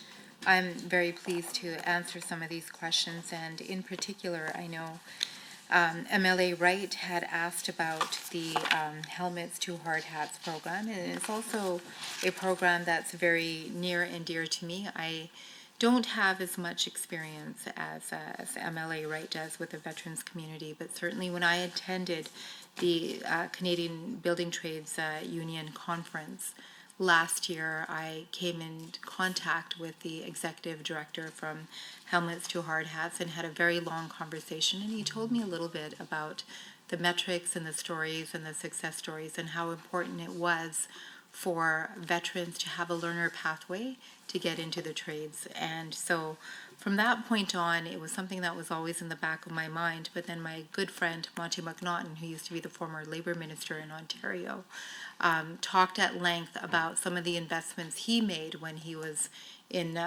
working as a minister. And again, Helmets to Hard Hats came up time and time again. And that is why last year we announced our first ever partnership with Helmets to Hard Hats, making a significant step in supporting veteran transitions into civilian careers. So We did announce over $300,000 over 18 months to support a pilot of Helmets to Hard Hats Skilled Pathway program here in Alberta. They never did have a presence here before, and that prepares veterans for careers in Alberta's designated trades. It is a targeted part of the ministry's commitment to improve access to and awareness of apprenticeship education and careers in the skilled trades. In terms of the second part of your question, in regarding incorporating targeted initiatives for veterans into Alberta's adult learning system, I think that's a really good question, and I thought I would just tell you a little bit about what we're doing already. So, number one, we know that Alberta is a national leader in recognizing trade certifications issued by the Department of National Defense. That is a little piece of information that many people don't know, so it's really important for me to highlight that here today. Essentially, veterans holding recognized D&D certifications in 13 Alberta designated trades can transition directly into Alberta's workforce without the need for additional examination or fees. And these skilled trades are automotive service technician, carpenter, cook, electrician, heavy equipment technician, heavy duty equipment mechanic, off-road, heavy equipment technician, truck and transport mechanic, heavy equipment technician, transport trailer mechanic, industrial mechanic or millwright, and there are several more, and I would encourage anybody who might be listening to these particular initiatives to contact AIT, contact my department to get some more information. And essentially, these initiatives help accelerate veterans' entry into skilled careers and demonstrates our commitment to reducing barriers. Again, our commitment to accessibility and inclusion. I also want to mention that Alberta Student Aid offers the Alex Decoto Award of Honor, which recognizes and rewards Canada's armed forces and their immediate families by supporting their pursuit of post-secondary studies in Alberta. Again, this is a scholarship offered by Advanced Education that many people aren't aware of. Again, I would say that people who want to learn more can most definitely go on our website to get some more information. But just as a summary, there are 200 awards of $5,000 each available annually, and to be eligible, the applicant must be a Canadian Armed Forces returning soldier who actively served in designated military operations in the Canadian Armed Forces, regular or reserves, or was permanently disabled as a result of participation in the Canadian Armed Forces training. And just to wrap up this particular question, recently the Military Veteran and Family Connected Campus Consortium, Alberta Network, became an affiliated committee under the Alberta Transfer System. So affiliated committees, just to give you some more information, have independent governance that partner with the Alberta Transfer System to share data, research initiatives, working groups to enhance learner mobility and pathways for admission and transfer purposes. So there are a number of initiatives that are underway to help veterans find that pathway to different programs and courses within the post-secondary sector. Now, the second question that was posed was around how to keep rural folks in rural communities, and I know that Medicine Hat College has obviously been doing a lot of work in getting their courses approved. And one of the things that is very important to me as I look at different programming across the province is that we want to make sure that quality programs are available to all students in Alberta. It doesn't matter if they're living in a big city or in rural and remote areas. They should have opportunities for a variety of different programs. And we know that the population has grown quite a bit, and we know that we've had lots of people obviously moving to urban centers, but we have lots and lots of capacity in the rural areas as well. So when I talk to our Campus Alberta Quality Council, they're the folks who do all of the degree approvals. I constantly reiterate that it's important to move quickly, and even within advanced education, when we're approving programs at private career colleges or at the polytechnics or at the comprehensive community colleges, I do talk to them about speed to make sure that we are addressing those labor market demands and that students across the province have rapid access to some of these programs. So speed and efficiency is something that we speak about quite often. So I'm glad that Medicine Hat College had these programs approved, and it is going to make an impact in keeping more rural students in those communities. And the research does prove that out. If you are studying in a rural community, you're most likely to stay there and work there. I also know that you had a question around, I think it was around the priorities of government and student aid grants.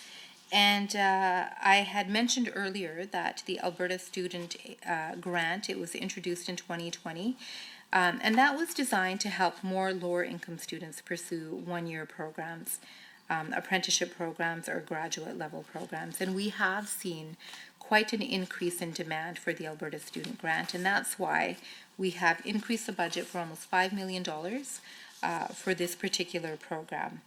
Let me talk about the New Beginnings Bursary as well. That provides non-repayable financial support to eligible low-income learners studying in programs that align with economic priority sectors who might otherwise be unable to attend post-secondary studies due to financial constraints. And again, these non-repayable grants, again, speak to accessibility for students who are low income and might have a difficult time accessing post-secondary education if it wasn't for these grants that are available.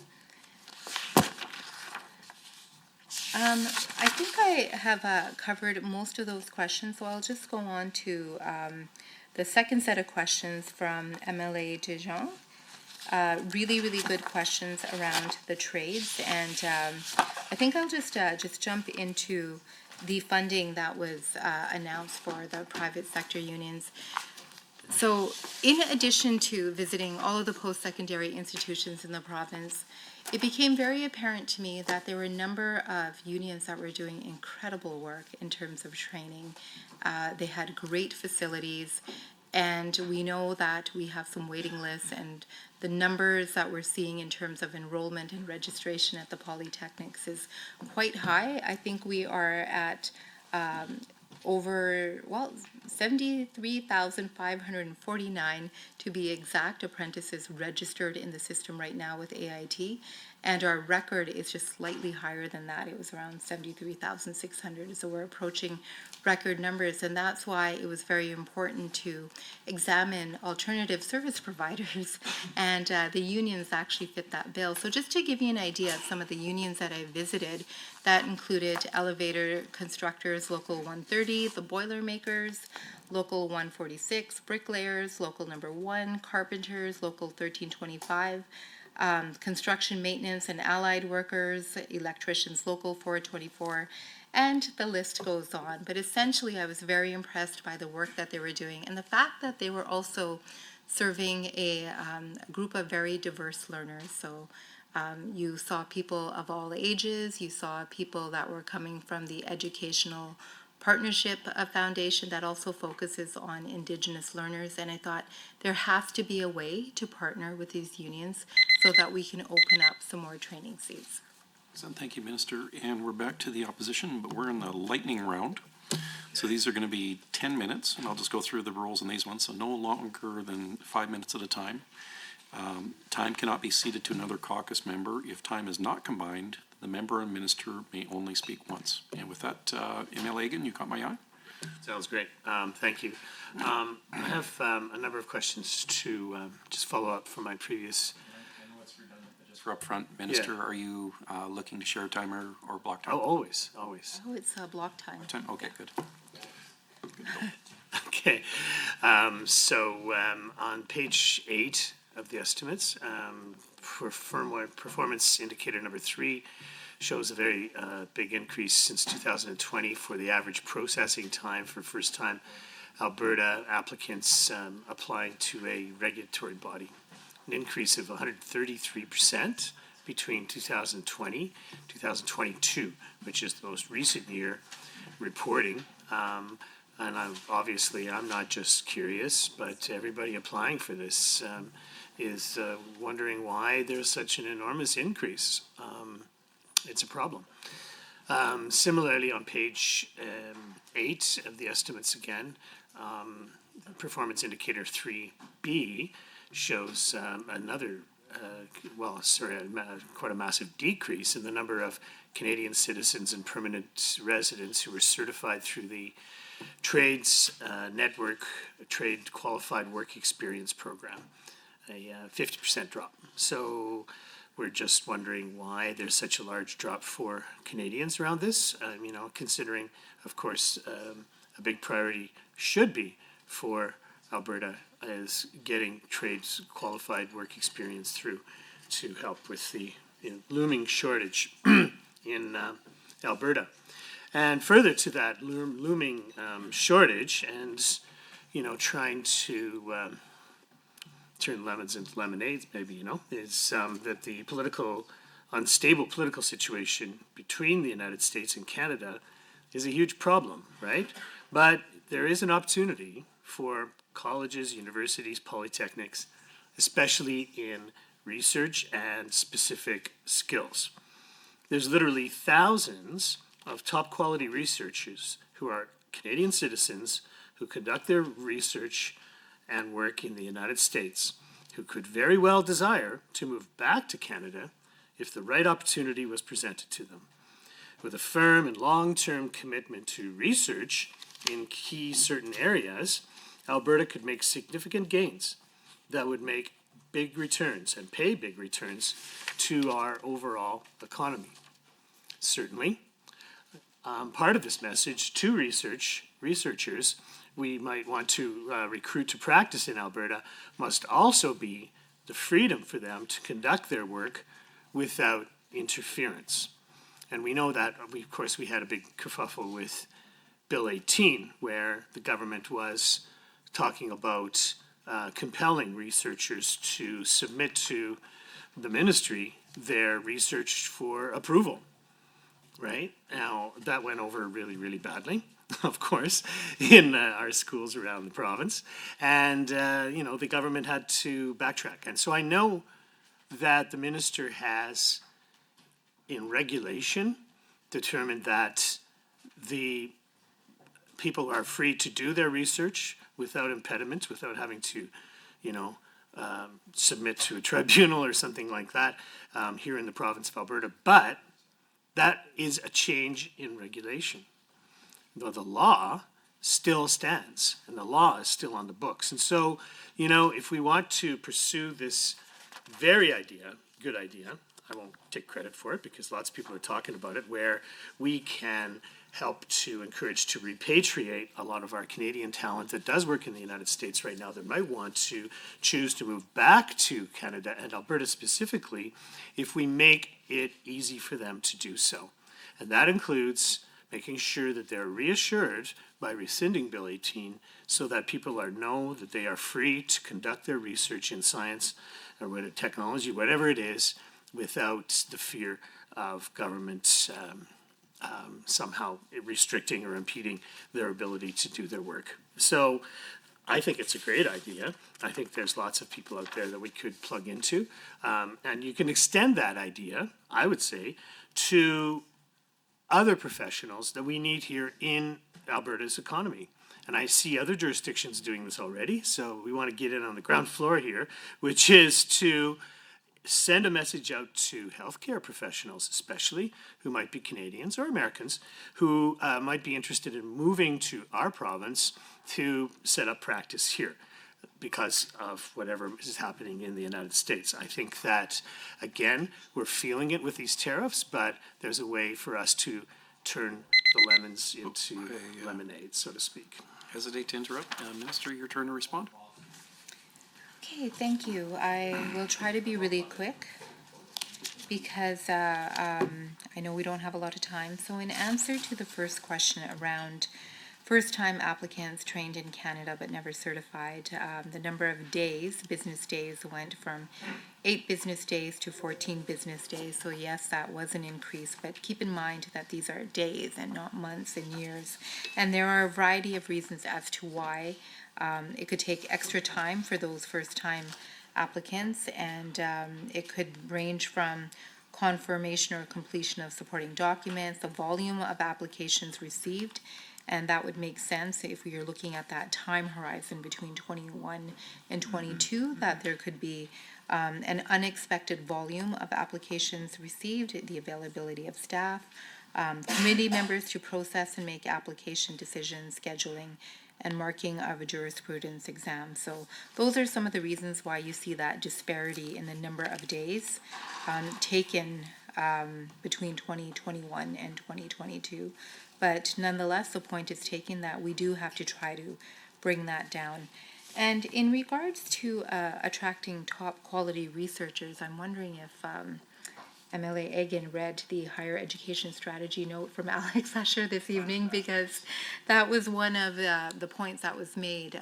All of the actions being undertaken by the Trump administration in the United States means that there are significant reductions to the post-secondary sector and colleges and universities, and there's going to be a lot of layoffs. So one of the points made was that perhaps we can attract some of those individuals into Canada, or we might not even have to attract them. If they're out of a job, they will be looking for opportunities in other jurisdictions. So that's something that I find intriguing. I think it's an opportunity. We'll keep a close eye on that, because labor attraction and retention is always a significant component of what the post-secondaries undertake as well.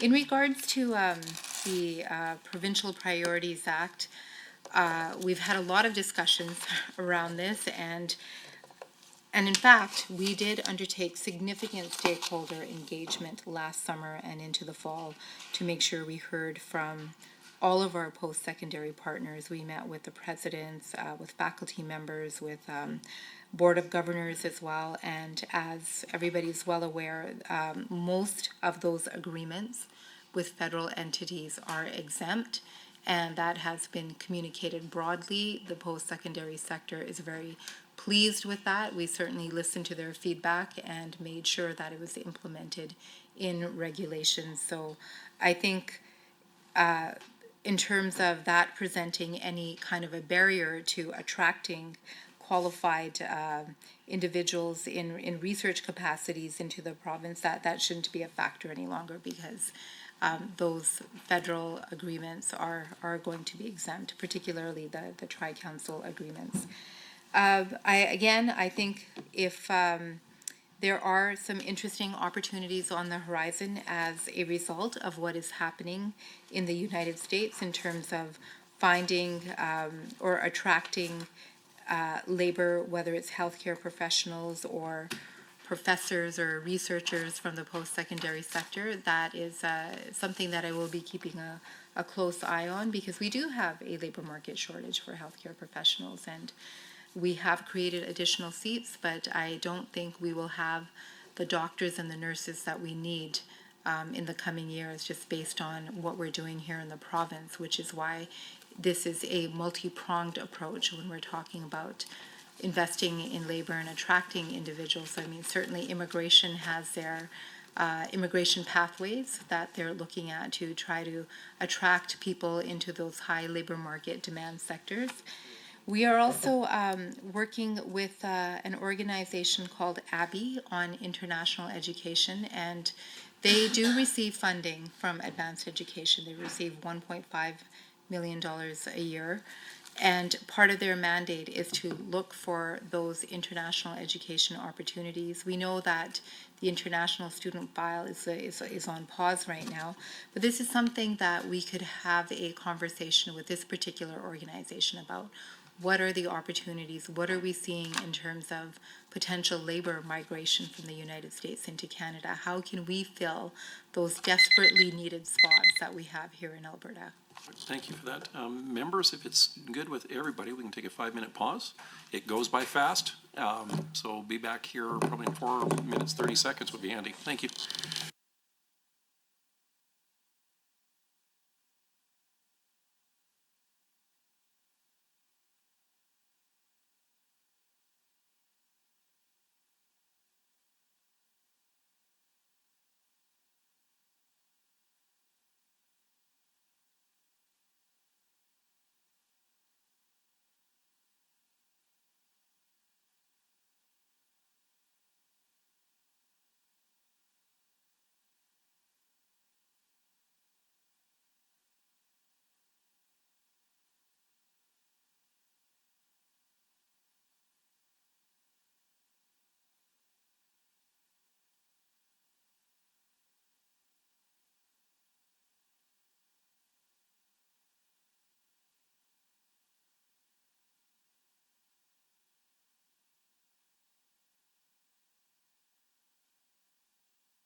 Welcome back, members, and as suggested, that break goes by really quick. We're going over to the government caucus, and MLA Sear, are you aware of the rules? Sir? And the floor is yours, sir. Thank you. Minister, would you be able to do block time? Thank you, Minister. Minister, I thank you and your staff for being here today. I know this is a long night and there's a lot of material that we're getting through. Minister, I was keenly listening to MLA De Jong's last question there, specifically about the 105.5 million in funding that was allocated to increase seats in high-demand post-secondary programs through the Targeted Enrollment Expansion Program. Would you be able to touch on and just finish up your thoughts on that? I would love to hear some more about that because it's an important program, especially for us up north. Also, Minister, I'd like to thank you that it looks like you're going to be coming up to our neck of the woods sometime this summer, both Cold Lake and St. Paul. It's great to see that we have a minister that's going out and actually putting her feet on the ground, if you will, and visiting some of our institutions. So thank you for that, Minister, and I'm very thankful that you're making it up to my area, and I'm looking forward to it, as I know that everybody in my constituency is. Now, as you're aware, I share a college, Portage College, with Minister Jean, and I'm very, very proud of that college. And I also have Blue Quills. So I have two remarkable colleges up in my constituency. And hearing some of the initiatives that the colleges are working on, that brings me pride that I hear how open your office is to working with them. One of them is the pilot training program over at Blue Quills. That one there, I think, is a great program potentially if that one moves forward. And I'm looking forward to seeing what our First Nations can do and get that level of training that their members need. And we're working on a lot of things over at the Portage College. Some of that you've already noted. The nurse practitioner program, I would love to see something happen up in our area when it comes to the nurse practitioners. I believe that when it comes to rural health, I believe that for now we are short of doctors, and nurse practitioners really is that avenue to fill that void that's there. Now, I'm not discounting the importance of doctors, but I am saying that nurse practitioners are a remarkable avenue for our RNs to be able to go down and actually open clinics.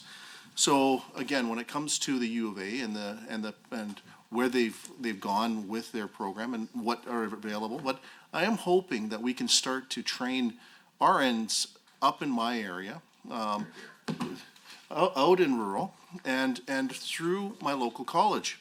And again, I believe this would be a huge benefit to the Bonnyville Cold Lake St. Paul, especially if we started, say, training the nurse practitioners up in the entire Northeast from my area.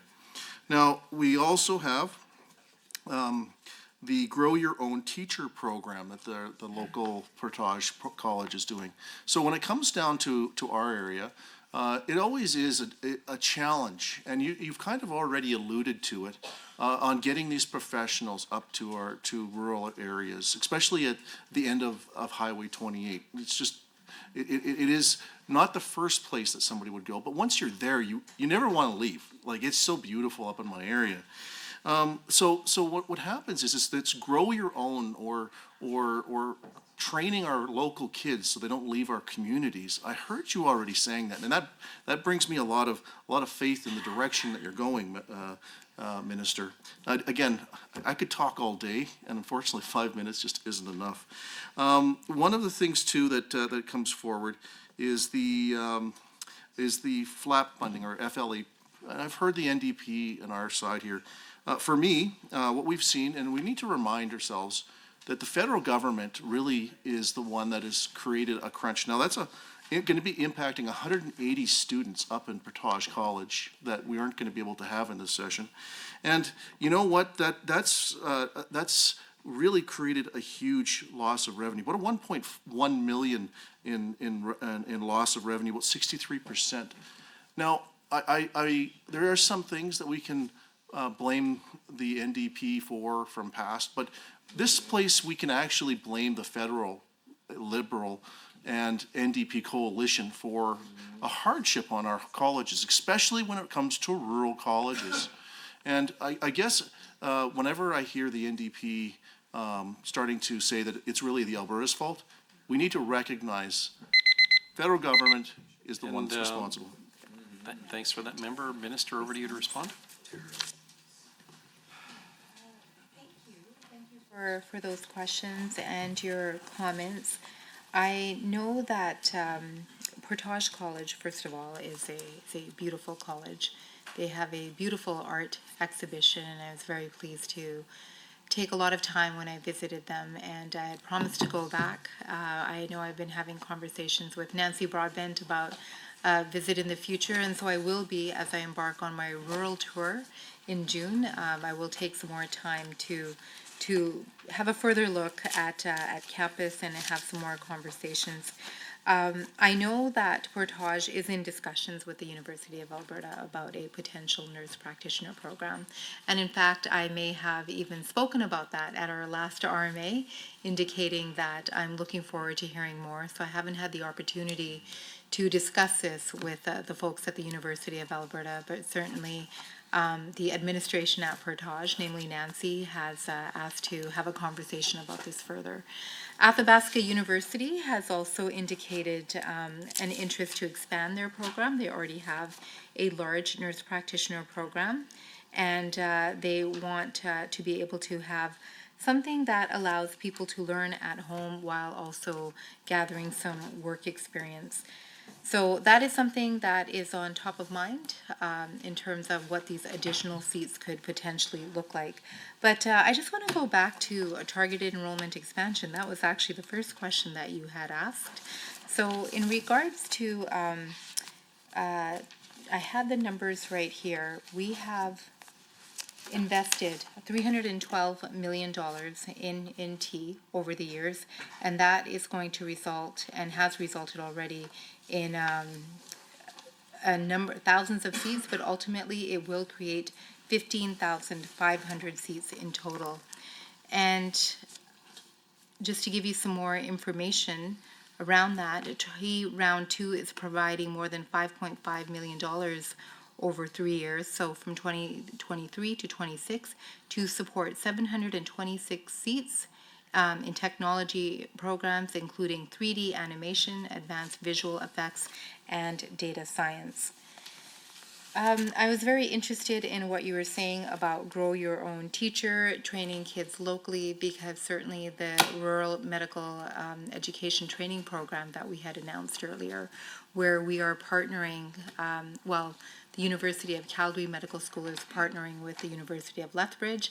University of Alberta Medical School is partnering with Northwestern Polytechnic to make sure that we can create more medical seats for rural students, because I've said it before, the data and evidence indicates when students from rural communities are able to train and work in their communities, they are most likely to stay there. So there are ways to take that template for these medical schools and shape them so that they're looking at different occupations as well. I know somebody did bring up the idea to me about having something similar for law school. So essentially distributed education or satellite campuses for, to use another term. That is something that we will look at within the ministry to see if we can find further opportunities to have more training in place in communities. In regards to FLA funding, yes, it is very, very unfortunate that the federal government made that cut. And as we're looking at what the tariffs are going to look like from the United States, from the Trump administration, one of the things that we will ask the federal government if they want to support workers here in Canada that might be impacted is to try to invest again into the LMTA funding to support Canadians and Albertans to upskill. But I know that Portage was impacted by the reduction in FLA, and we're keeping an eye on it, and I will be speaking to administration at Portage to see how we can further support vulnerable learners, whether they're Indigenous learners or persons with disabilities, because we did try to make sure that as we looked at our limited dollars, as we lost that $34.7 million, how were we going to take the remaining $82.2 million to make sure that they were targeted to the most vulnerable? And we will be taking a look at this year's budget again to see how we can leverage it to make sure that we can even add more learners to the total that we have already. We also do. Thank you, Minister. And just members, I apologize for the chair. On the last statement there, MLA from Bonnyville Cold Lake, just easy on the language. There was some of that stuff that crept in from the House that might cause a little bit of difference in decorum here in the room. So members could be cautious. I apologize, members. Should have brought it up quicker. I was literally leaning into my coffee with 8 seconds left and didn't get on the microphone quick enough. With that, back over to the opposition. MLA Egan, you have the floor. Thank you, appreciate that. Yeah, I mean, just picking up on the very last thing that the minister was speaking about in regards to trying to mitigate the damage from the loss of that federal funding for foundational learning. It's really important to do so. I mean, it's not just Portage College where programs are being cut, but as I mentioned before, Northern Lakes as well, but also down, in everywhere from Bow Valley College in Calgary, where you reside, to Norquest up here in Edmonton. So many of these programs are essential for people who want to upgrade or new Canadians that want to, either change professions or pick up the foundational learning skills that they need to practice the profession that they brought with them from the country that they came from in the first place, right? So it's that old story that rings true still, where you have the nurse or the doctor who's having to drive cab or Uber or whatever because they don't have the upgraded skills or the language skills to be able to function in their profession, their trained profession here in Canada, right? A tiny investment in foundational learning can just change that person's life, that family's life, but also help to provide the professionals that we need that already live here in our province. They're amongst us, and we can give them a hand up, and then they can help to, through foundational learning, to practice the profession in which they had been trained in the first place. So thanks for bringing that up, and let's carry on. I just want to go back to some of the earlier comments that I had about targeted enrollment growth. This is from page 6 of the estimates, performance measure 2.A. As I mentioned, performance measure 2.A shows 0 targeted growth for unique domestic learners enrolled in approved programs in Alberta's publicly funded PSIs. If we were to hit these targets, no higher, no lower, does the ministry have a projection of how many Albertan students would be forced to pursue studies in other jurisdictions? Does the ministry have a projection of how many seats the province will need to accommodate all future Alberta students? I mean, this is a large calculation, but it's a very important calculation. What metrics or data does the ministry track in regards to Alberta students studying here in Alberta versus other provinces or abroad? Is it pooled in certain types of programs or types of study?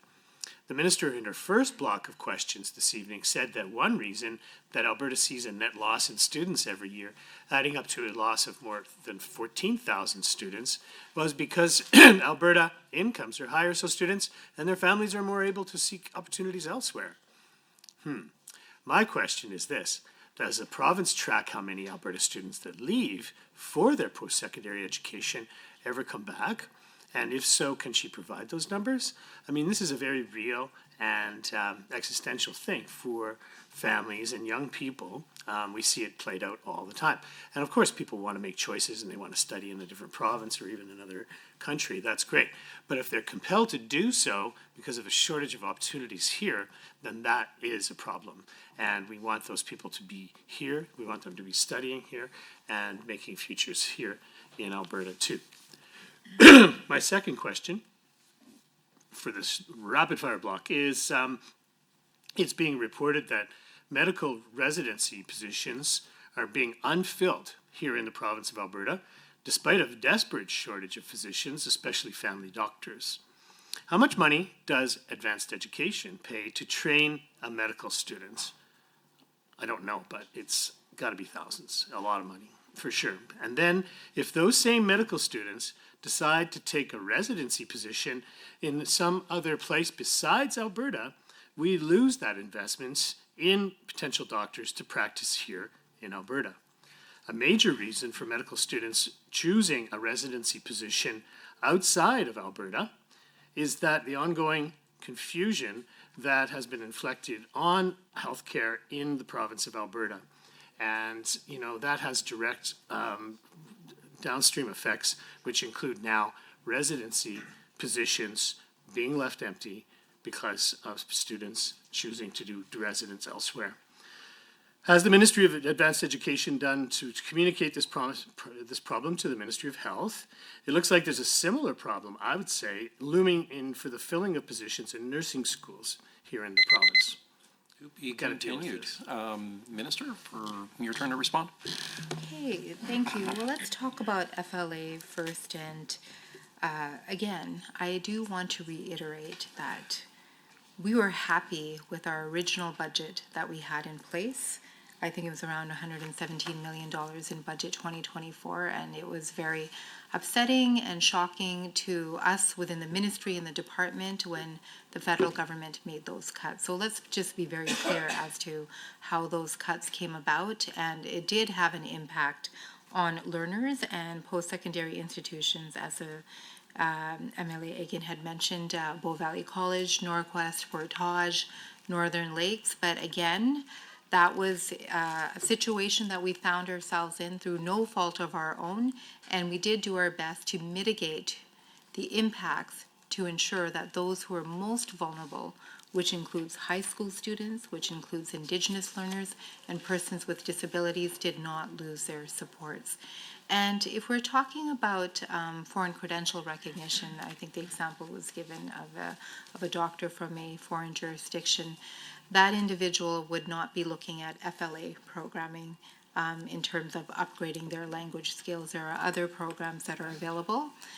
There's the IQAS, the International Qualifications Assessment Program as well, that is in place to help determine what programs could be available to support individuals who are looking to upgrade. And that assessment program actually does the assessment and compares them to Canadian standards as well.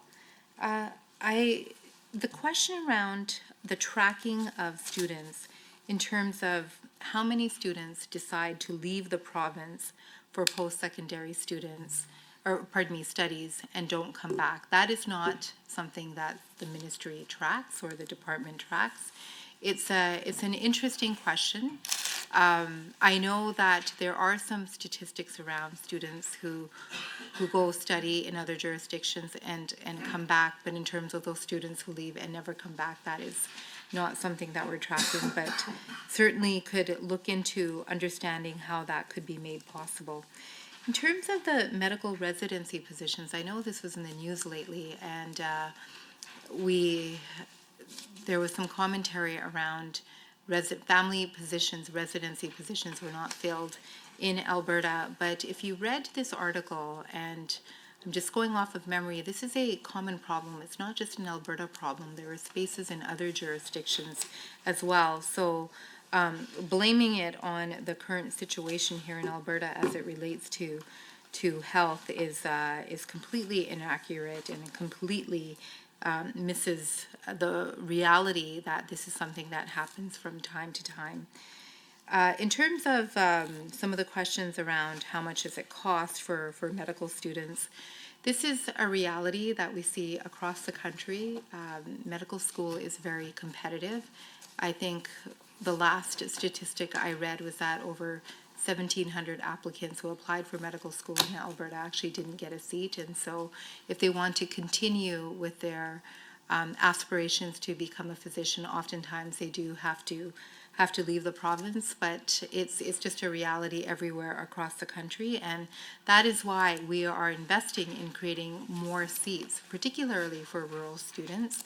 And I know that the latest numbers that we were looking at earlier today was through our investment of $30 million in 2025-26 towards physician expansion, we will see that we will have 210 students enrolled at rural training centers by 28-29, which is going to be the full year of implementation. And that's for the University of Alberta and Northwestern Polytechnic. In terms of additional investments into medical schools, I would be very happy to go to Treasury Board and ask for additional funding. But the limiting factor, as I've been told by the deans of medical schools at both U of A and U of C, is preceptors. We don't have enough physicians who are able to teach students or who are willing to teach students in this province right now. So that really does limit the amount of funding that we can allocate towards additional medical seats. And that is why I often say that, yes, we are doing what we can in terms of providing funding so that we have more seats in our medical schools here. And With that, I appreciate it, Minister. That time goes quick. Emily Wiebe, you caught my attention. Thank you, Mr. Chair, and thank you to the Minister for being here to answer some of our questions. Minister, block time or shared time, what is your preference? block time. Okay. Well, so just while we're on the topic of capital investments, I just want to talk a little bit about some of the main takeaways from budget documents. That there's quite a significant amount of capital investment in the budget for advanced education. And on page 107 of the fiscal plan, shows that the University of Alberta's Biological Sciences Centre is getting $30 million in capital investment in 25-26 as part of a $100 million investment over the next 3 years. Obviously, this is quite a significant investment, and that will no doubt be appreciated by the University of Alberta and its students. One of the questions to the Minister is regarding the details of this project. Will this investment result in the creation of more seats or spaces for students to pursue education in biological sciences? And then are there any details that the Minister can share about this project and how it will benefit post-secondary landscape in Edmonton and beyond? And then what would the time frame be for this project? And then continuing on page 107 of the fiscal plan, the MacEwan University School of Business is receiving $20 million in 25-26 as part of a $110 million expenditure over the next 3 years. I recall that this project is already underway, so just wondering if the Minister could tell us the total scope of this project in terms of investment as well as timelines for completion. And then if there's any updates regarding the construction project progress on this project. I know that there are a number of areas in high demand in Alberta, Alberta education, which is education and medicine are two examples. But business schools aren't something that gets discussed that often. Can the Minister speak to the rationale for providing a significant chunk of funding for this project and maybe elaborate on the need for this new building for the business school in downtown Edmonton? And are there growth pressures that have necessitated this new building? And then moving on to the next questions, page 107 of the fiscal plan shows that the University of Calgary's multidisciplinary hub is receiving $125 million over the next 3 years. This project has also received some funding in previous years I've heard at least 2,000 seats to the science-related programs at the U of C. Evidently, this is a significant expansion that will benefit students in Calgary and across the province. With the ongoing need to diversify Alberta's economy and the opportunities that are open in the tech and STEM and AI and other related fields, can the minister please explain how this investment will support and innovate the prosperity of Alberta, as mentioned on page 3 of the business plan in the ministry's fact sheet? And I think I have time for one more question, maybe. Page 102 of the fiscal plan, under capital maintenance and renewal, CMR, that over the next 3 years, 439 million in funding is included for post-secondary facilities. I know that we have gone over a few of the post-secondary infrastructure projects, but I'd like to understand more regarding the capital maintenance and renewal.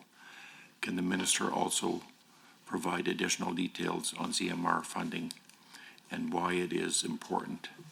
It seems like it's a similar contingency fund for general cost reduction and emergency repairs to critical education infrastructure. Thank you. With that, Minister, it's over to you. Okay, thank you very much, MLA Weeb, for your series of questions. In regards to your first question, the investment that we're making at the University of Alberta's Biological Science Centre, it's a very important investment. I had an opportunity to tour the center, and it was very obvious that that if we didn't do something very quickly, that it was going to be a very difficult situation for them. So yes, we are investing 30 million for a total of 100 million over the next couple of years, but 30 million for budget 2025. And through this investment, we will expect to see an increase of over 2,500 full load equivalents in undergraduate programs and over 700 full load equivalents in graduate programs as a result of this investment. And we know that there is tremendous demand for STEM-related occupations, so this investment is going to really make sure that we are meeting that demand in the future. The other component that you had asked is how will this investment benefit the post-secondary landscape in Edmonton and beyond? And ultimately, this project will transform the old biological science building into a world-leading center to help tackle some of society's most critical health and science-based challenges. I had a long conversation with administration at the University of Alberta because I was asking them these same questions. And so I'll just give you a little bit of history.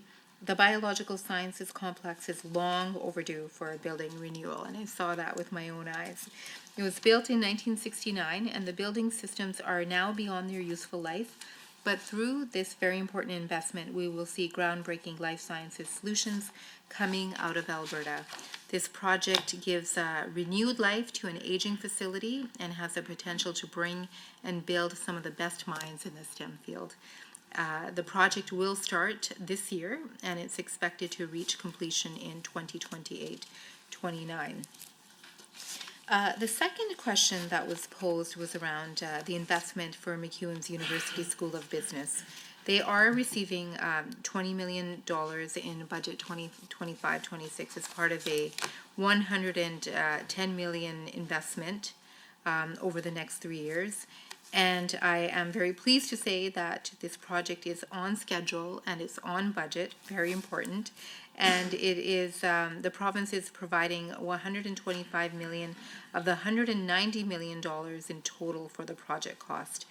This project will increase enrollment by about 5,000 FLEs in key areas, mainly in business, and it will create more entrepreneurs in Alberta. The School of Business project, I know that was one of the questions. We're talking about high labor market demand occupations, and is business one of them? It is, actually. is one of the MacEwan University's, the School of Business is one of MacEwan University's flagship and original programs. And the students comprise close to 1/4 of the university's enrollment and the highest percentage of MacEwan's international students. And the School of Business is actually quite strong at MacEwan University. They have very strong connections between education and jobs.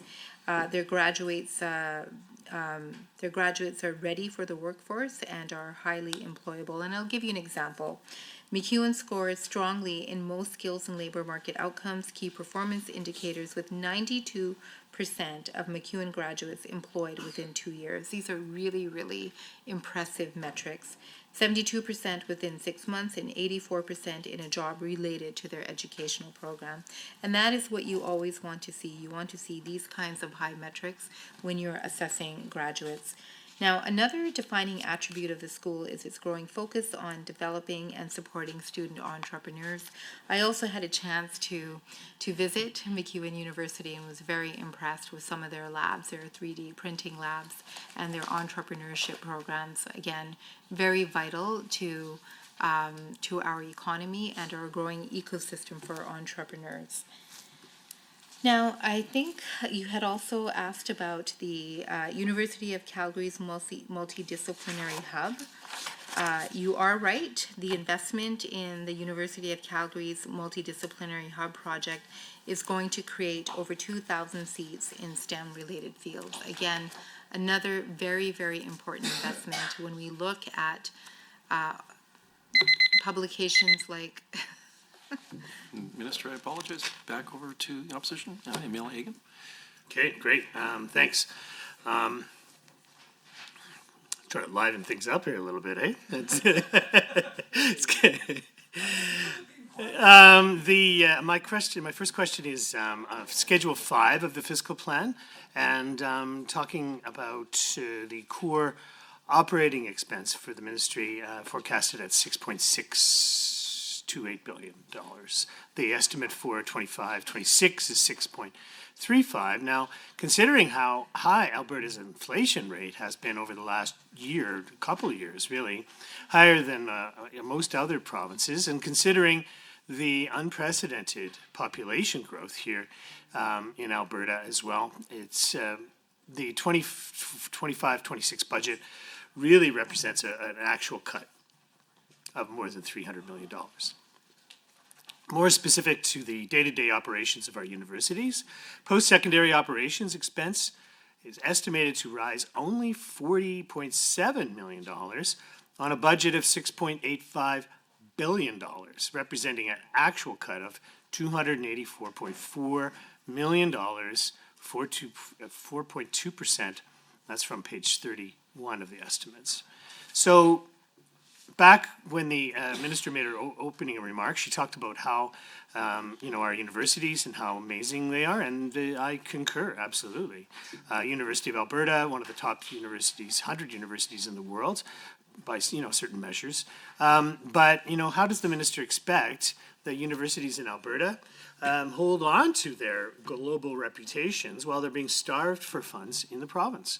As I said on my opening remarks too, that we saw an historic cut since the UCP government became the government to post-secondary funding. How are our post-secondary institutions be expected to compete against the other top institutions from across Canada and around the world when they're struggling to keep up with the growth here in our province? I met with the University of Calgary recently, and they said that base operating funding from this government is only a bit more than 25% of their budget. And so, how do they move on and in a constructive way? Of course, as I said, they're very innovative there, working hard to look for other funding sources, but it's sure not coming from here, from this government. And, that's a message that Albertans do not want to hear, right? Did they get elected to cut post-secondary? Absolutely not, right? We know we have our investment in our children and the post-secondary that pays. You put $1 into post-secondary and you get like $5 back, right, or more, as contributing to the economy. the University of Calgary provides billions of dollars to not just the, to educate kids, or people, young people, but to the overall economy. We saw the Board of Trade and the Downtown Business Association talking about just, this is their number one issue, and it will continue to be so. So, just school for the, these are numbers, these are real. These are the numbers that come from this budget, and I believe that we can do better. That's an area that we need to invest in specifically. These are some questions from the Alberta Students Executive Council that represents 20-some colleges, universities, and polytechnics around the province. And they reflect a concern that I'm sure the minister's heard for sure, and I have heard all the time, and that is the mental health of students and staff in our colleges, universities, and polytechnics. In the past, there was provincial assistance to enhance mental health supports on campuses, but this money was not necessarily dispersed while taking into consideration the student population of any given institution. As a result, post-secondary institutions with larger student populations were unfairly disadvantaged. And so I need clarity. I think all universities and colleges in the province need clarity as what is that formula that the ministry is using to distribute mental health funding to each school. In the last year, it was certainly not proportional, and I think that that's an important change. Maybe you've made that change, and you can tell us now, and that would be great, but everybody wants to know. Another question I got from the Alberta Students Executive Council is around increasing the costs of living and enrollment for domestic students eligible for aid. Just out of I wasn't time. watching Save the your clock. powder for the next one. Minister, for your time to respond. Hey, thank you. I'm just going to look at page 31. I know there were some questions around the expense summary, but on page 31, if we look at the consolidated total and we compare the 2024 budget to the 2025 estimate, you can see that there is an increase, and I think we roughly calculated it to be at almost 5%. So that is indicative of the fact that there are more funds that are within the system. And these are consolidated numbers, and I had mentioned that earlier, that the expenses are going up with the post-secondaries. They are investing more into the system, and they have also indicated that this will also result in more than 600 full-time equivalents that are going to be hired within the system to provide more supports to students through that investment.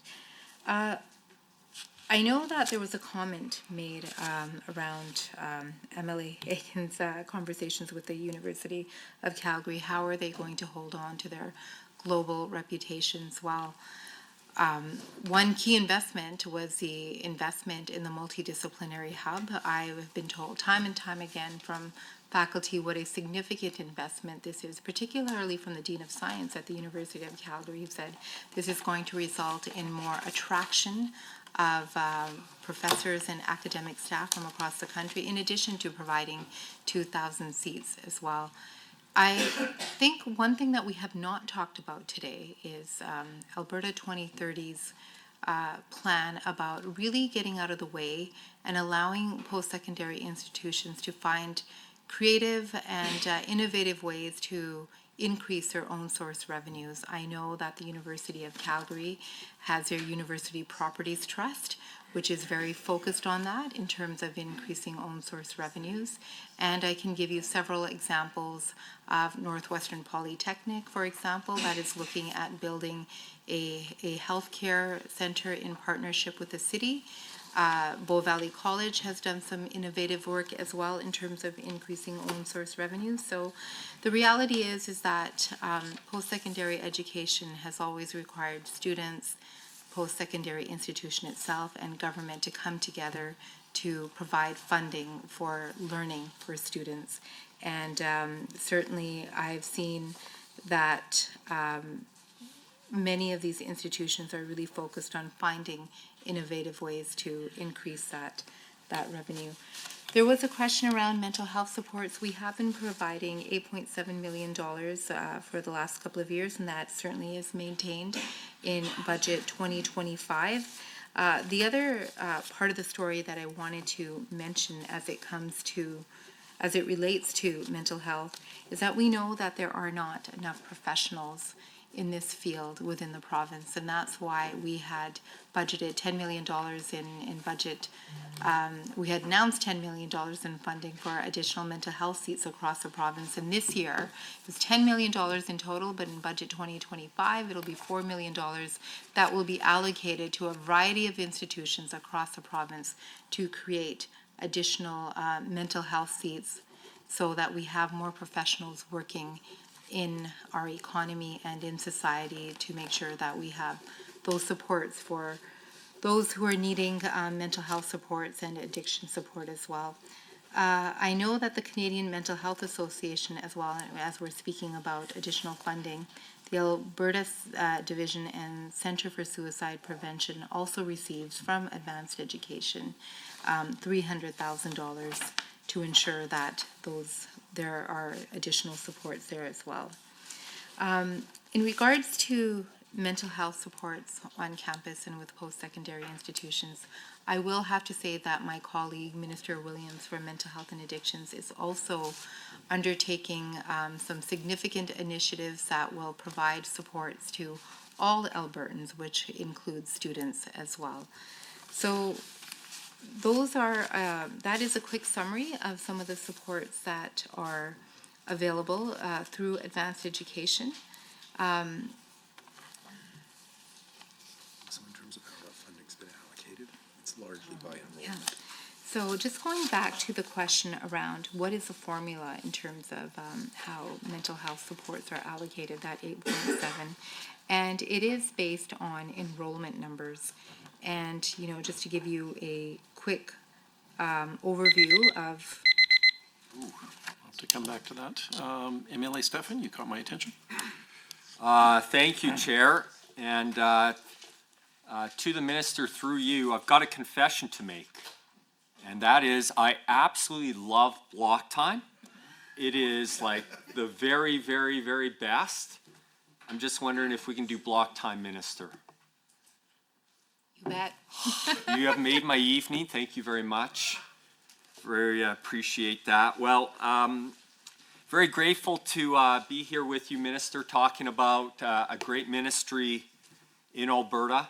I think many of us in this room can think about our own post-secondary educations and how they really provided a very important launching pad as we each embarked on our own individual, unique careers, unique career paths. I would speculate that all or very few of us ever thought that we would be here, but that's the way life is. It takes us on different paths, and certainly for myself, I'm very grateful for the education, the intentional education that I was able to have at Red Deer College, and then completing my business degree at the University of Calgary and my law degree. It was just such a wonderful, positive experience.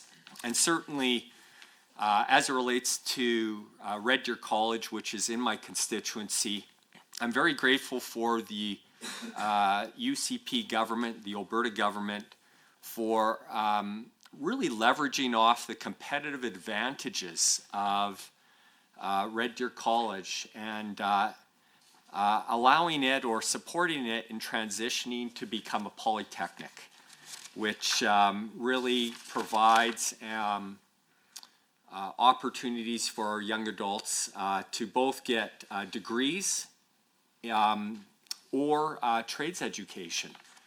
And both of my sons have certainly benefited from the trades education opportunities at Red Deer Polytechnic. So, Minister, just to refer to the business plan, I have 3 questions, and they're going to reference to page 3 of the business plan, and the first sentence of it. The Ministry of Advanced Education is responsible for empowering Albertans through an adult learning system and professional regulatory environment that supports an innovative and prosperous Alberta. And so my first question relates to the economy. You know, I think about our own education, yourself, Minister, those of us who are here, obtaining a post-secondary education requires time and investment and sacrifice, deferred gratification, working very hard. And it would be very demoralizing for these young men and young women to work very hard in their education and then to graduate into a weak economy. And I know that we're so blessed in Alberta, we often lead the country as a land of freedom and prosperity, often leading in economic growth. And I'd like to hear from yourself, how important is a strong economy with jobs to support our graduating young adults? So that's my first question. My second question again relates to this, and that is in respect of the impact of artificial intelligence in our educational offerings. As I mentioned, I went to law school, I became a lawyer, and AI certainly will be disruptive to many different professions, including the legal profession. I also became a CPA, professional accountant. Likewise, AI will be disruptive there, and I don't mean that in a bad way, but it will simply disrupt and evolve. And how is our educational programming evolving with the realities of AI, both in helping our young adults be conversant with AI and adapting our programs to take into account this new reality? And along that, my third question is online delivery. Being able to scale and evolve our education offering so that it is both more accessible to Albertans who maybe don't live by the post-secondary institution, but also creating programs and online offerings that take advantage of competitive advantages that maybe you don't otherwise be able to have within a classroom environment. I'd be interested in those three observations. Thank you. Thank you, member, and over to the minister for a response. Okay, thank you so much for your comments around Red Deer Polytechnic. It's also an institution that I've spent some time at, and the SIMTAC investment was very, I guess it was a phenomenal investment for the community as well as the institution. And I also like block time because it gives me an opportunity to give a really comprehensive answer. And so I'm glad we're on the same page as it comes to that. Your question was how important is a strong economy for new graduates? Incredibly important, because we have, those of us who have lived beyond 5 decades have seen the ups and downs of, you know, strong economies and poor economies. And when there have been high unemployment rates, we've all been impacted by that. And that's why it's important that as government, we do whatever we can to create the fiscal environment, whether that's low taxes and other incentives, to make sure that we're doing whatever we can to contribute to a strong economy, that we undertake all of those measures. So for students, it is the ideal situation to be graduating at a time when there are plenty of opportunities available to them. So again, as government, we have to do whatever we can to make sure that we are attracting investment and growing the economy to the greatest extent possible. Your questions around AI educational opportunities are very timely, because I just attended, I was one of the panelists at a higher education strategy. I feel like they're getting a lot of airtime today at a conference that they had. And so I was able to talk about some of the things that we're doing here in Alberta. And what was really interesting is that there is a professor of computing science at the University of Alberta. His name is Richard Sutton. He won a version of the Nobel Prize, actually, for computer science, and it's called the Turing Award. He just won that very recently, and it's a very honorable and prestigious award. But this individual is very pivotal when we talk about AI in the province of Alberta, because back in 2001 or 2002, when he moved to Alberta, that is when the AI research ecosystem was really, really developed. So because of his work, he was able to attract other researchers from across the country and across the globe to come to the University of Alberta. So University of Alberta, again, is a leader in this space. I also want to talk about Amy, which is downtown. It's located downtown. You can't miss it. They've got that big, bright pink neon sign. But it's one of the centers of excellence in artificial intelligence. And they do incredible work in terms of supporting entrepreneurs. And they also do something that's very interesting, is that they support other educators with school boards when they're talking about artificial intelligence and disruptive technology with their students, because the landscape is changing so quickly, the technology and the language is changing so quickly, so it's important to have an organization that actually can speak the language in layman's term and educate others so that they can teach their students. So incredibly important work. I would actually encourage everyone to have a tour of that facility. I haven't been there myself. It's on my to-do list, but it's going to be around the corner.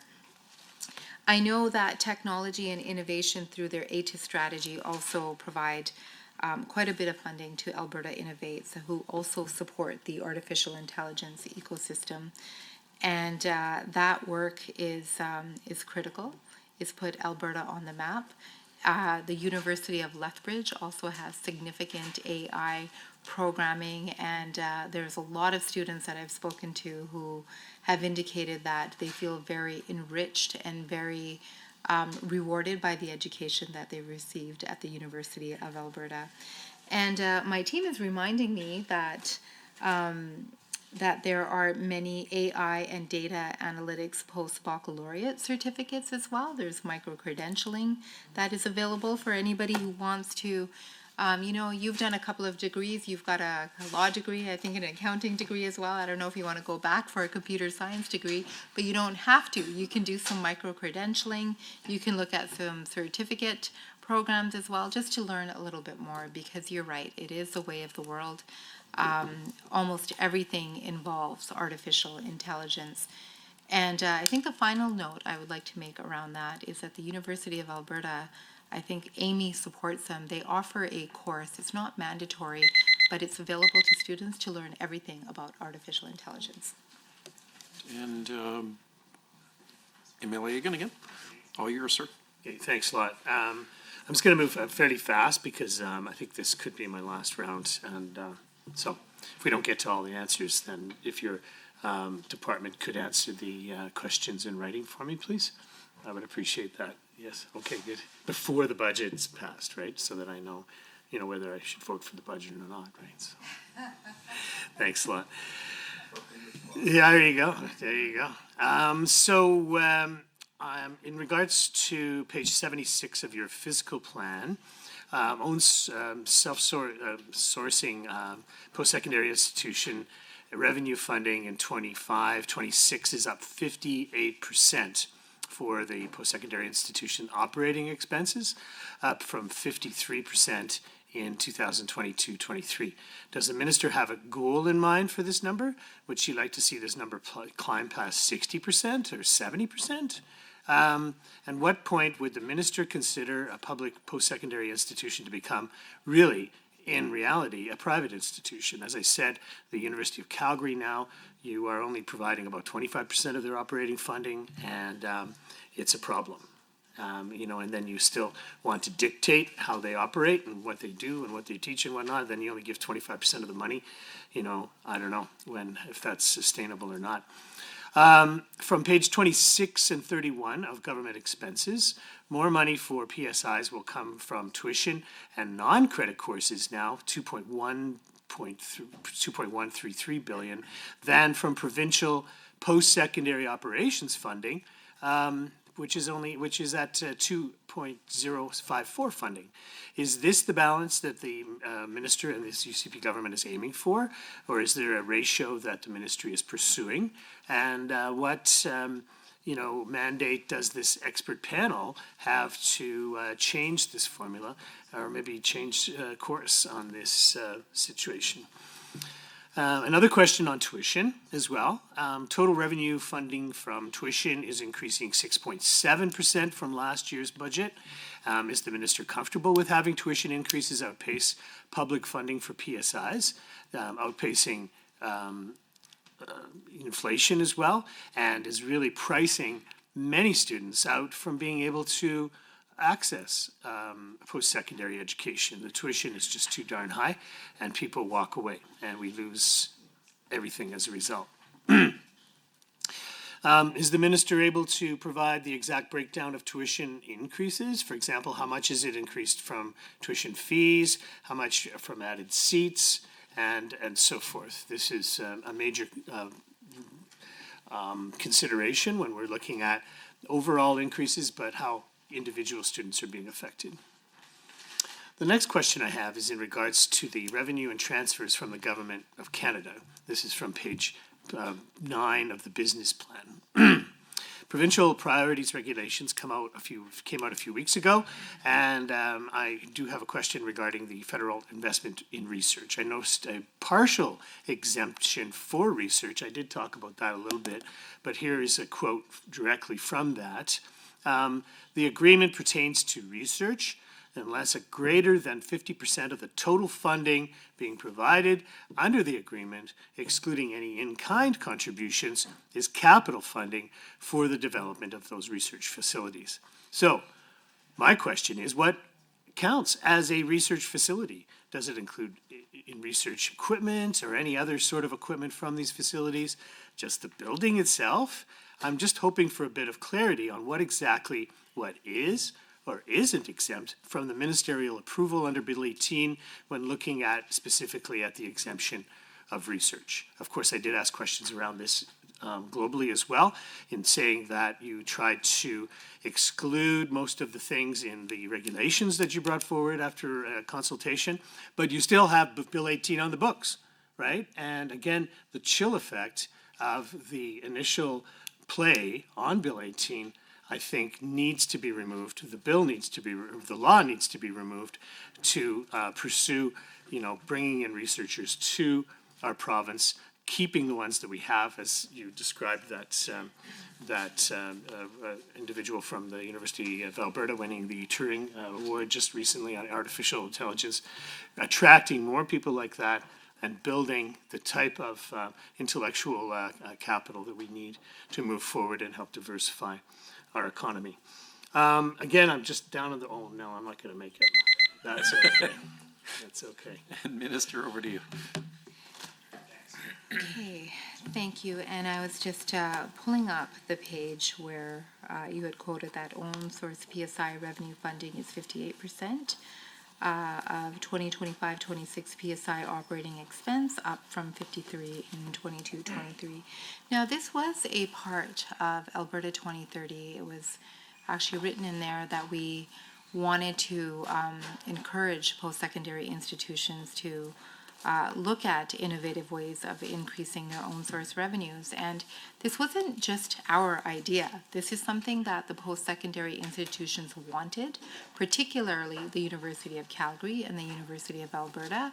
They had some projects that they were looking at, and they had come to my predecessor at that point and said that this would be an initiative that they would deem to be very favorable. So in terms of what that right number is, that is something that we can examine further, but I think it's moving in the right direction. We want to make sure that we are reducing post-secondary institutions' reliance on government funding. And that is part of the reason why we have this expert panel in place. Because at the same time, we understand that we are going to be having significant enrollment growth, and the funding model has to be able to address all those new learners who are coming into the system, while also being very mindful of taxpayer dollars and investing at an appropriate level. In regards to tuition increases, we know that they're capped at 2%. And the other aspect of that is that this year, when exceptional tuition increase requests did come to my table, being sensitive to the affordability and cost of living issues that all Albertans are feeling at the moment, I did say no to those exceptional tuition increases. So that is where we are at right now. It is capped at 2%. There were some other questions in regards to the revenue transfers, around the capital around research investments. And I think for that particular question, we will respond to that in writing around the exemptions to give some more clarity around what is included in those exemptions and what is not. That list of exemptions in the regulations was pretty much designed through the feedback that we had with post-secondary institutions. And I know that when we relayed what we were looking at, there was nothing but accolades, obviously relief, and a sense of, okay, you know, that chill effect that was discussed earlier on, that is no longer there. I know early on when Bill 18, the Provincial Priorities Act, was introduced in the House, there was a lot of discussion from our post-secondary institutions around the impact that it could have in attracting research and scholars from around the country. But with these exemptions and the regulations, that has effectively mitigated, if not erased that completely. So for that particular answer, we will respond in writing. If you could provide the question in writing again, we'll make sure that we get that to you. I do believe I've answered your questions. I'm not sure if there's anything that I've missed. If there was something that I had missed in regards to anything else that was in the fiscal plan, in this round of questioning, please do, again, put that in writing and we'll respond in writing. Yeah, I've got one more for sure. Okay, it's not back and forth, you guys, you can't change the rules partway through. It's block. Next round, we can get into some additional questions. I see that I still have another minute, so I'm just going to talk about Alberta 2030 and some of the elements that were in there. We had talked about wanting to get out of the way of post-secondary so that they could look at innovative ways to increase funding. We also wanted to make sure that we improved the student experience, and we had lots of student aid and loans that were available to them to make sure that they could pursue post-secondary studies.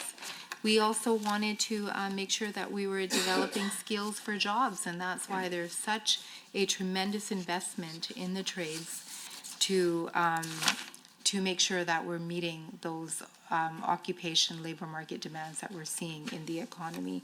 Other elements of Alberta 2030 also include supporting innovation and commercialization. I wish we had more time to talk about that because that is something that is very important. All of the research that happens in universities, maybe next time. With that, I see MLA here caught my attention. Thank you, Minister. Block time, if you would. Sure. Thank you, Minister. Minister, I'd like to thank you and your staff. It's been a long night, 3 hours of time. I do see that you had wished to really finish your thoughts here on some of the key points that you're trying to get across. So if you wouldn't mind, I'll give you cede the last 4 minutes of this to you to communicate to the rest of the committee and maybe the general public. So thank you, Minister. Hey, thank you very much. This is an unexpected opportunity, but I definitely will take it. I know that when I was originally sworn in as a Minister of Advanced Education and I had a conversation with the Premier, she did indicate to me very clearly that she is a champion of the trades. And I know that if we are going to grow the economy, we are going to need more heavy equipment technicians, we are going to need more plumbers, more carpenters, especially if we're going to address a housing crisis, and so on. And as part of my duties as minister, one of the tasks that I was really trying to understand how to tackle in a more systematic fashion was parity of esteem. We know that there is still, to this day, a bit of a stigma around those individuals and students who are wanting to pursue an education in the trades. And it's really unfortunate because when I look at the people who have supported me in my career as a politician since 2019, some of the most successful, affluent people I know have a background in the trades, and that is a story I quite often try to communicate with students who are asking questions like, what are job prospects like?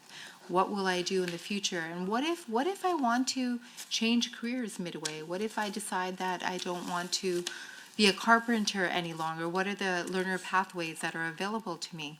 So as part of trying to understand how to increase parity of esteem, we undertook several different initiatives within the ministry and the department. One was the Trades and Apprenticeship Promotion Plan, and that essentially entailed putting together a package of commercials. I think MLA DeJong had mentioned that she did see a really cool commercial around students who had basically looked at careers in the trades. Those commercials and those social media messages permeated across the province. I also put together a skilled youth ambassadors, skilled trade youth ambassadors. So it was a group of youth.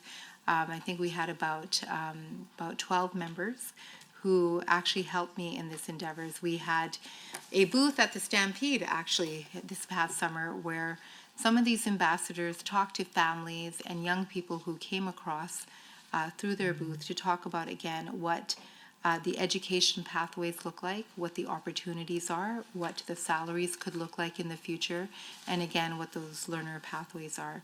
Now, advanced education has done some tremendous work within the trades in terms of updating our legislation, the STEA legislation. We also provide a credential to somebody who graduates from a trades program, from an apprenticeship, and that credential can be used for further studies as well. We are the only jurisdiction in Canada that offers this very unique credential, and this is something that I don't often get a chance to talk about, and many Albertans and families are not aware of this as well. So I think this time that you have afforded me to talk about things in my portfolio has been very important for me to, again, to talk about the value proposition of looking at a career in the skilled trades. So many opportunities, and I would encourage anybody who might be listening again to get on our AIT website to understand how to register, to understand all the different programs that are available, and also to look at the different salary ranges of the different occupations. It's very, very eye-opening. I think Albertans will be surprised at what they see. Thank you. Well, with that, I hesitate to interrupt. The committee has gone through this for the last 3 hours and considered all the estimates, so this is concluded. I would like, from the bottom of my heart as the chair, thank you so much, everybody. Gold stars all around for the decorum. Hopefully you got all your questions out that you could. Hopefully the minister got a chance to ask them. Just well done. You couldn't be more pleased than this.